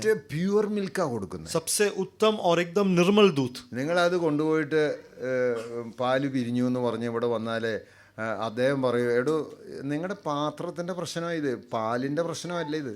वो लेके जाकर आप अगर वापस आकर शिकायत करें कि दूध फट गया, वो बोलेगा ये दूध का समस्या नहीं है, जो बर्तन तुम लाए थे उसकी समस्या है. ഇന്നലെ സാമ്പാർ വെച്ചത് കഴുകാണ്ടി അങ്ങനെ ഇനിയൊക്കെ കൊണ്ടുവന്ന് ഞാൻ കറന്നത് നിങ്ങൾ കണ്ടില്ലയോ? कल जिसमें आपने सांभर अपने की बनाया वो आप लेके आया, आपके सामने मैंने दूध निकाला था. ഇവിടെ വചനത്തിനല്ല പ്രശ്നം. यहाँ पे वचन की कमी नहीं है. സകലവിധ ദോഷവും നിറഞ്ഞതിലോട്ട് ഈ വചനം ചെല്ലുമ്പോൾ നമ്മൾ അതെല്ലാം ഒന്നും ഇല്ലാണ്ട് പോവാ. जहाँ पर सारी बुराई भरा है उसके अंदर जब वचन पहुँचता है तो सारा वचन गायब हो जाता है. ആകയാൽ സകല ദുഷ്ടതയും എല്ലാ ചതിവും വ്യാജഭാവം അസൂയ എല്ലാ നുണയും ഇതെല്ലാം ഉണ്ട്. सब प्रकार का भेदभाव, छल और कपट और डाह और निंदा ये सब है. ഞാൻ ചിലപ്പോൾ പറയാറുണ്ട്, ഈ പിന്നെ ചില സഭയ്ക്കകത്ത് എല്ലാവർക്കും വയറ്റിന് അസുഖമാണ്. मैं कभी कभी अक्सर कहता हूँ कई कलीसिया हैं जहाँ पर सब लोगों को पेट का समस्या है. കാരണം എന്നാന്ന് വെച്ചാൽ ഇതെല്ലാം വെച്ചുകൊണ്ടാണ് വചനം കേൾക്കണേ. क्योंकि ये सब कुछ रख कर वचन सुनते हैं. അപ്പം ഇന്ന് കിട്ടിയിട്ടുണ്ട്, അവർക്കിട്ട് അടിച്ചിട്ടുണ്ട്. आज मिला है, उन लोगों को अच्छा से मिला. നമുക്കല്ല, അവർക്കിട്ട് അടിച്ചിട്ടുണ്ട്. हमें नहीं, उन लोगों को मिला है. ഇത് ഞാൻ പറയും, നമ്മൾ കണ്ണാടി നോക്കണേന് ഒരു അവൻ്റെ മുന്നിലൊക്കെ പോയിട്ട് കണ്ണാടി കാണിച്ചു തന്നെ എൻ്റെ നോക്കിയിട്ടുമില്ല. मैं कहता हूँ अक्सर जो है ऐनक हम देखने के या शीशा हमें देखना होता है, हम दूसरों को दिखाते हैं. ശുദ്ധീകരണം നടക്കേണ്ടത് എന്നിലാണ്. पवित्रता ही मेरे अंदर होना है. നമ്മുടെ ഹൃദയത്തിൽ വസിക്കാൻ കർത്താവ് താല്പര്യപ്പെടുന്നു, പക്ഷെ അതിന് നമ്മൾ ഇടം കൊടുക്കാൻ തയ്യാറാണോ? हमारे हृदय में मसीह वास करना चाहते हैं, लेकिन जगह बनाने के लिए क्या हम तैयार है? എന്തുകൊണ്ട് വളർച്ച നടക്കുന്നില്ല? क्यों बढ़ोतरी नहीं होता? എന്തുകൊണ്ട് കർത്താവിൻ്റെ തലയോളം വളരാനായിട്ടാ താല്പര്യം, मसीह के सिराने तक बढ़ने इच्छा है, എന്നാലും വളരുന്നില്ല. लेकिन बढ़ते नहीं. പാല് കൊടുക്കുന്നുണ്ട്, दूध देते हैं പക്ഷെ അതുപോലെ തട്ടിപ്പോവുക, लेकिन उसी तरह से निकल जाता है, ഒന്നും എഫക്റ്റ് ആകുന്നില്ല. कुछ भी असरदार नहीं होता. കാരണം മനസ്സിനകത്ത് എന്തൊക്കെയാ കിടക്കുന്നത്? क्योंकि मन के अंदर क्या है? എല്ലാവിധ ദുഷ്ടതയും ചതിവും വ്യാജഭാവവും അസൂയും ഇതെല്ലാം നിറഞ്ഞിട്ട് പിന്നെ ഇതുകൂടെ കുടിക്കുമ്പോൾ പിന്നെ ഒരു എഫക്റ്റും ഇല്ലാണ്ട് പോകും. सब प्रकार का भेदभाव, छल, कपट, निंदा, ये सब के साथ जब ये पीते हैं तो क्या होगा? सब गड़बड़ हो जाएगा. നമുക്ക് ദൈവസേനയിൽ ഒരുങ്ങണം.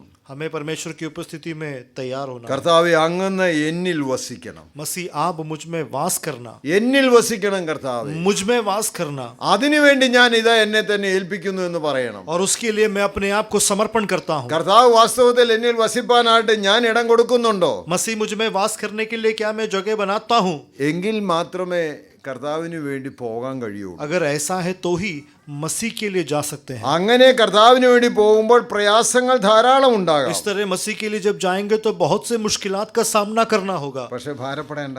लेकिन फिक्र नहीं करो. കർത്താവ് പറഞ്ഞിട്ടുണ്ട്, ഞാൻ നിന്നോട് കൂടെ ഉണ്ട്. मसीह ने कहा है मैं तुम्हारे साथ रहूंगा. ഒരു ബയോഗ്രഫി ഒന്നുകൂടെ പറഞ്ഞിട്ട് ഞാൻ എൻ്റെ വാക്കുകളെ നിർത്താം. एक आत्मकथा बताकर मैं बैठ जाता हूँ. വില്യം ഹണ്ടർ എന്ന് പറഞ്ഞ ഇംഗ്ലണ്ടിൽ ജനിച്ച ഒരു പ്രിയ സഹോദരൻ, विलियम हंटर नामक एक भाई जो इंग्लैंड में जिसका जन्म हुआ, 1536 അല്ലെങ്കിൽ 15ാം നൂറ്റാണ്ടിൽ ജീവിച്ച ആളാണ്. 15वीं सदी में जिया हुआ व्यक्ति है. 19 വയസ്സുള്ളപ്പോൾ താനെ ഒരു ദിവസം തൻ്റെ പള്ളിയിൽ ചെന്നു. जब 19 साल का था तब वो अपना जो चर्च में गया. അദ്ദേഹത്തിൻ്റെ അമ്മയാണ് അദ്ദേഹത്തെ വചനം വായിക്കാനും അതുപോലെ തന്നെ ധ്യാനിക്കാനും ഒക്കെ അവസരം അവൻ പറഞ്ഞു കൊടുത്തത്. और उसकी माँ जी ने उसको वचन पढ़ना और वचन सिखाया, ये सब उसके माँ जी ने किया. എന്നാൽ വിശ്വാസികൾ ആരും ബൈബിൾ വായിക്കാൻ അനുവാദമില്ലാത്തൊരു കാലഘട്ടമാണ്. लेकिन एक ऐसा जमाना जब विश्वासी लोग बाइबल नहीं पढ़ सकते थे. അമ്മയുടെ കയ്യിൽ തുണ്ടു കഷ്ണങ്ങളായിട്ട് കിട്ടിയതാണ് വായിച്ച് വില്യം ഹണ്ടറിനെ വചനത്തിൽ നിന്ന് ഉറപ്പിക്കുകയൊക്കെ ചെയ്തത്. तो माँ जी के हाथ में जो टुकड़ों में जो वचन मिला था, ये वचन सिखाकर उसे वचन में दृढ़ किया. ഒരു ദിവസം പള്ളി ചെന്നപ്പോൾ അവിടെ ഒരു വേദപുസ്തകം കണ്ടു. एक दिन जब वो चर्च गया तो वहाँ पर उसने एक बाइबल देखा ഭയങ്കര സന്തോഷത്തോടെ ആർത്തിയോടെ വായിക്കുക. और खुशी से वो पढ़ रहा था. പുരോഹിതൻ കണ്ടു. वो उस याजक ने देखा. നോ, उसने कहा नहीं, വായിക്കാൻ പാടില്ല. नहीं पढ़ना ഇത് चाहिए. നിങ്ങൾ വായിക്കേണ്ടതല്ല, ഞങ്ങൾ വായിച്ച് നിങ്ങൾക്ക് പറഞ്ഞു തരും, നിങ്ങൾ തുടരുത്, വായിക്കരുതെന്ന് പറഞ്ഞു. तुम्हारा पढ़ना इसमें मना है, हम पढ़ेंगे, तुमको बताएंगे, तुम नहीं पढ़ सकते. വില്യം ഹണ്ടർ ചോദിക്കാൻ തുടങ്ങി, അങ്ങനെയല്ലല്ലോ, ദൈവവചനം ഞങ്ങൾ വായിച്ച് ഞാൻ മനസ്സിലാക്കുന്നത് എൻ്റെ തെറ്റെന്നാ? विलियम हंटर ने बोला ऐसा नहीं है, हम वचन पढ़कर समझेंगे तो उसमें गलत क्या है. മാത്രമല്ല വിശ്വാസത്തിന്റെ ചില കാര്യങ്ങൾ പുള്ളി അങ്ങോട്ട് ചോദിക്കാൻ തുടങ്ങി. और इतना ही नहीं, विश्वास के कुछ सवाल उसने पूछा. അന്ന് പുരോഹിതന്റെ കയ്യിൽ അധികാരമുള്ളതുകൊണ്ട് പുള്ളിയെ റിപ്പോർട്ട് ചെയ്തു, ഇദ്ദേഹം വേദവസം വായിക്കുന്നു എന്ന്. और उस समय में क्योंकि वो जो याजक था उसके पास अधिकार था, उसने ये शिकायत दर्ज किया कि ये बाइबल पढ़ रहा है. അറസ്റ്റ് ചെയ്തു, ജയിലിലിട്ടു. और उसको अरेस्ट किया, जेल में डाला. മാത്രമല്ല ഇദ്ദേഹം ഒരു ദുരുപദേശക്കാരനാണെന്ന് മുദ്രകുത്തി അടുത്ത കോർട്ടിൽ അദ്ദേഹത്തിന്റെ കേസ് പറയാൻ തുടങ്ങി. और इतना ही नहीं, ये गलत उपदेश देने वाला व्यक्ति है, ये कहकर उस पर मुकदमा चलाया. ഇത് ജയിലിലിട്ട് ക്രൂരമായിട്ട് മർദ്ദിച്ചു. और जेल में डालकर उसको बहुत पीटा. എന്നിട്ട് ചോദിച്ചു, ഇനി നീ വേദവസം വായിക്കില്ല എന്ന് നിനക്ക് തീരുമാനം പറയാമെങ്കിൽ നിന്നെ ഇവിടുന്ന് വിടാമെന്ന്. और उसको कहा गया कि अब अगर तू निर्णय लेगा कि आगे मैं बाइबल नहीं पढ़ूंगा तो तुझे छोड़ दिया जाएगा. പുള്ളി പറഞ്ഞു, ഇല്ല, उसने कहा नहीं, ഞാൻ വായിക്കും. मैं पढ़ूंगा. ഈ സത്യത്തിന് വേണ്ടി ഞാൻ എൻ്റെ ജീവൻ കൊടുക്കാൻ തയ്യാറാണ്. इस सच्चाई के लिए अपना जीवन न्यौछावर करने के लिए मैं तैयार हूँ. കോർട്ടിൽ നിന്ന് ഓർഡർ വന്നു അദ്ദേഹത്തെ കത്തിച്ച് കളയാൻ. और कोर्ट से ऑर्डर आया कि उसको जला दे. Burned live. जिंदा जला दिया. അദ്ദേഹം പറഞ്ഞു, എനിക്ക് പ്രാർത്ഥിക്കാൻ ഒരു അവസരം തരണം. उसने कहा कि प्रार्थना का मुझे एक अवसर देना. അവസാന പ്രാർത്ഥന ഇതായിരുന്നു, और अंत का प्रार्थना ये था, ലോർഡ് ലോർഡ് ലോർഡ്, परमेश्वर परमेश्वर परमेश्वर, accept my soul, मेरी आत्मा को स्वीकार कर, I am coming to you. मैं तेरे पास आ रहा हूँ. He died. वो मर गया. നാം കർത്താവിന് വേണ്ടി ജീവിപ്പാൻ തയ്യാറായാൽ, हम परमेश्वर के लिए जीने के लिए अगर तैयार ക്രിസ്തു हो, എന്നിൽ വസിപ്പാൻ തുടങ്ങിയാൽ मसीह अगर मुझ में वास करने लगे, ഒരിക്കൽ പോലും പുറകോട്ട് പോകേണ്ട ആവശ്യമില്ല. एक बार भी पीछे हटने की जरूरत नहीं है. പ്രിയമുള്ളവരെ, നമുക്ക് ഇന്ന് കർത്താവിന് എൻ്റെ ഹൃദയത്തിൽ വസിപ്പാനായിട്ട്, എന്നിൽ വസിപ്പാനായിട്ട് നമുക്ക് ഇടം കൊടുക്കണം. प्रिय लोगों, मसीह को आज मेरे हृदय में वास करने के लिए मुझे जगह देना है. എന്ത് തന്നെ വന്നാലും വേണ്ടില്ല, കർത്താവ് അങ്ങന്ന് എന്നിൽ വസിക്കണം. जो कुछ भी हो कोई बात नहीं, मसीह आप मेरे अंदर वास करना. അങ്ങന്ന് എന്നിൽ വസിപ്പാനായിട്ട് തുടങ്ങുമ്പോഴാണ് എൻ്റെ ജീവിതത്തിൽ മാറ്റം इस സംഭവിക്കുന്നത്. तरह से मसीह जब मेरे अंदर वास करने लगेगा तो मेरे जीवन में परिवर्तन परिवर्तन होना शुरू होगा, വളരാൻ തുടങ്ങുന്നത്, बड़ा बढ़ोतरी होगा പ്രതിസന്ധികളുടെ മുൻപാകെ നിൽപ്പാനായിട്ട് और കഴിയുന്നു. चुनौतियों के सामने खड़े हो पाएंगे. ആര് എന്ത് തന്നെ പറഞ്ഞാലും വേണ്ടിയില്ല, ഞാൻ ക്രിസ്തുവിനുള്ളവനാണെന്നുള്ള ബോധം എന്റെ ജീവിതത്തിൽ कोई भी ഉണ്ടാകണം. कुछ भी बोले, कोई बात नहीं, मैं मसीह का हूँ, ये सूदी हमारी होगा. അത് വിശ്വാസത്താൽ അവൻ എന്റെ ഹൃദയത്തിൽ വസിക്കുന്നു. विश्वास के साथ वो मेरे हृदय में वास करता है. ആ വസിക്കുമ്പോൾ പൗലോസ് പറയുന്ന ചോദ്യം ഇതാണ്, ആർക്കാണ് ഈ ക്രിസ്തുവിന്റെ സ്നേഹത്തിൽ നിന്ന് മാറ്റുവാൻ കഴിയുന്നത്? और जब यीशु वास करता है तो तब पौलुस सवाल करता है, कौन या कौन सी बात मुझे परमेश्वर के इस प्रेम से अलग करेगा? He lives in my heart. वो मेरे हृदय में रहता है No one can separate me from this love of God. और कोई मुझे परमेश्वर के इस प्रेम से अलग नहीं कर सकता. വിശ്വാസത്താൽ അവനിൽ വസിക്കുന്നുണ്ട്. विश्वास के साथ वो वास करता है.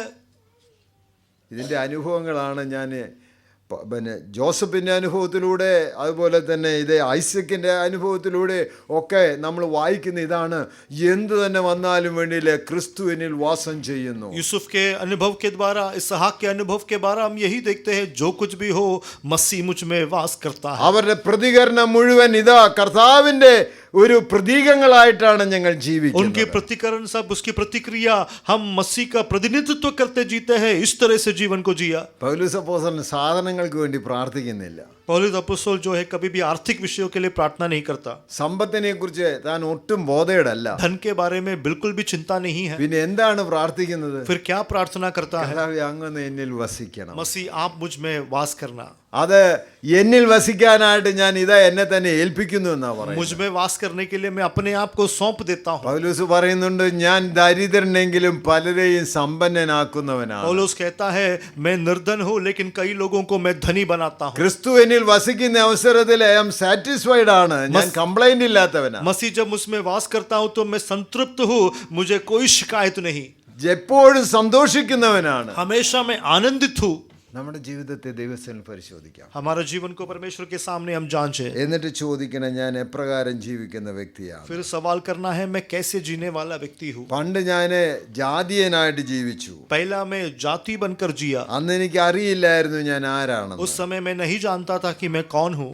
എന്നാൽ ഇന്ന് ഞാൻ ദൈവത്തിന്റെ പൈതലാണ്. लेकिन आज मैं परमेश्वर का संतान हूँ. എഫേസ്യ ലേഖനം 5-ാം അധ്യായത്തിന്റെ 1-ാമത്തെ വാക്യം ഒന്ന് വായിക്കാം. एफेसियों की पत्री 5 का 1 पढ़ेंगे. ആകയാൽ പ്രിയ മക്കളെന്ന പോലെ ആ ദൈവത്തെ അനുകരിക്കുക. എങ്ങനെയാ അനുകരിക്കേണ്ടത് കർത്താവിനെ? परमेश्वर का अनुकरण कैसे करना है? പ്രിയൻ എന്ന വാക്കിന്റെ प्रिय അർത്ഥം बालक. प्रिय का अर्थ क्या है? ബിലവഡ്. प्रिय, प्रियतमा. എന്താ ബിലവഡ് എന്ന് പറഞ്ഞ അർത്ഥം? और उसका मतलब क्या है? ഈ പുള്ളിക്കാരനെ പോലെ മറ്റാരും തന്നെ ഇല്ല. ഈസ് യുണീക്ലി ഡിഫറെന്റ് എന്ന അർത്ഥം. उसका मतलब है इस व्यक्ति के जैसा और कोई नहीं, ये विशिष्ट है. നാം ഒരു പ്രത്യേക വ്യക്തിയായിട്ട് हमें खास व्यक्ति होकर കർത്താവിനെ അനുഗമിക്കാനാ പറയുന്നത്, അനുകരിക്കാനാ പറയുന്നത്. मसीह का अनुकरण करने को कहा है. എങ്ങനെയാ? ദൈവത്തിന്റെ പ്രിയ മക്കളായിട്ടാ. कैसे? परमेश्वर का प्रिय बालक. ഞാൻ എന്റേതല്ല, ഞാൻ ദൈവത്തിൻ്റെതാ. मैं अपना नहीं हूँ, परमेश्वर का हूँ. അതുകൊണ്ട് ദൈവത്തിന്റെ പ്രിയ മക്കളായിട്ട് അവനെ അനുകരിപ്പിച്ചു. इसलिए परमेश्वर का प्रिय बालकों की ना ही उसका अनुकरण करे. അപ്പോൾ പിന്നെ 2-ാമത്തെ വാക്യം വായിച്ചേ. दूसरा आयत को पढ़े. और प्रेम में चले जैसे मसीह ने भी तुम्हें प्रेम किया और हमारे लिए अपने आप को सुखदायक सुगंध के लिए परमेश्वर के आगे भेंट करके बलिदान कर दिया. എന്താണ് 2-ാം വാക്യം?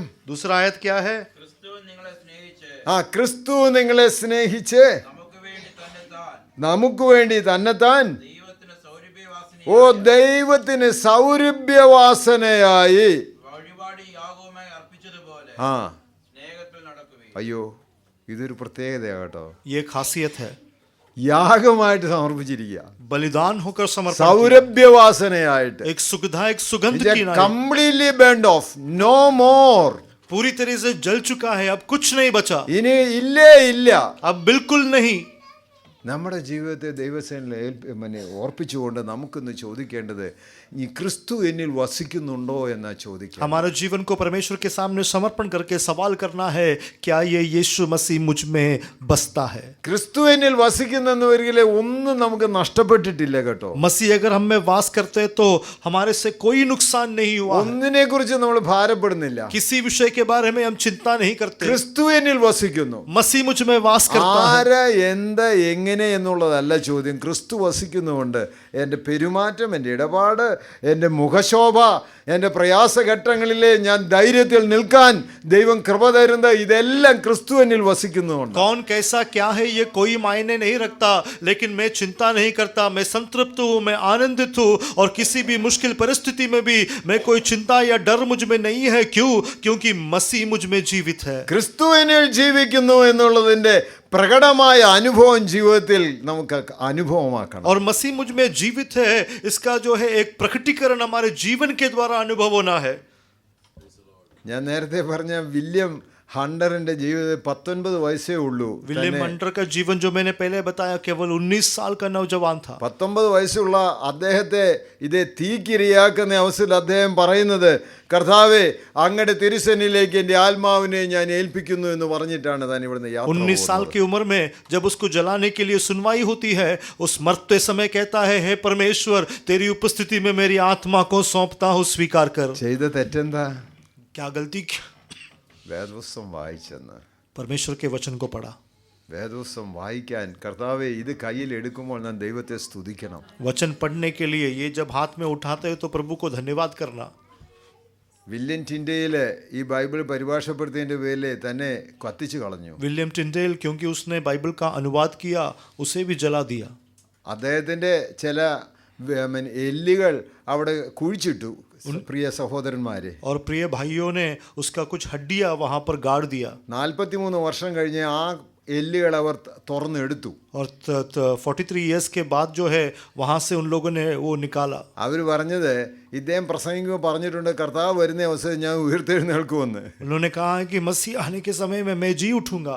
ആ എല്ല് എടുത്തിട്ട് പൊടിച്ചിട്ട് തേംസ് നദിയിൽ ഒഴുക്കി കളഞ്ഞു. और उसकी हड्डियों को निकालकर उसको चुरा करके थेम्स नदी में बहा दिया. ഇനി എങ്ങനെ ഉയരുകയെന്ന് അറിയട്ടെ. अब कैसे जी उठेगा?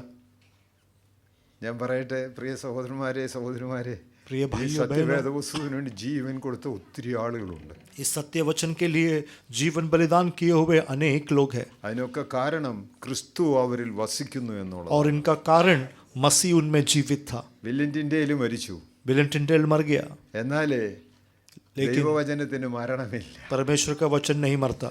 ഇന്നത് ട്രാൻസ്ലേറ്റ് ചെയ്തുകൊണ്ടിരിക്കുക. आज भी वो ट्रांसलेट हो रहा है. ഏറ്റവും അധികം ബൈബിൾ ട്രാൻസ്ലേഷൻ നടന്നിരിക്കുന്നത് ബൈബിളിലാണ്. सबसे अधिक अनुवाद हुआ है ऐसा किताब बाइबल है.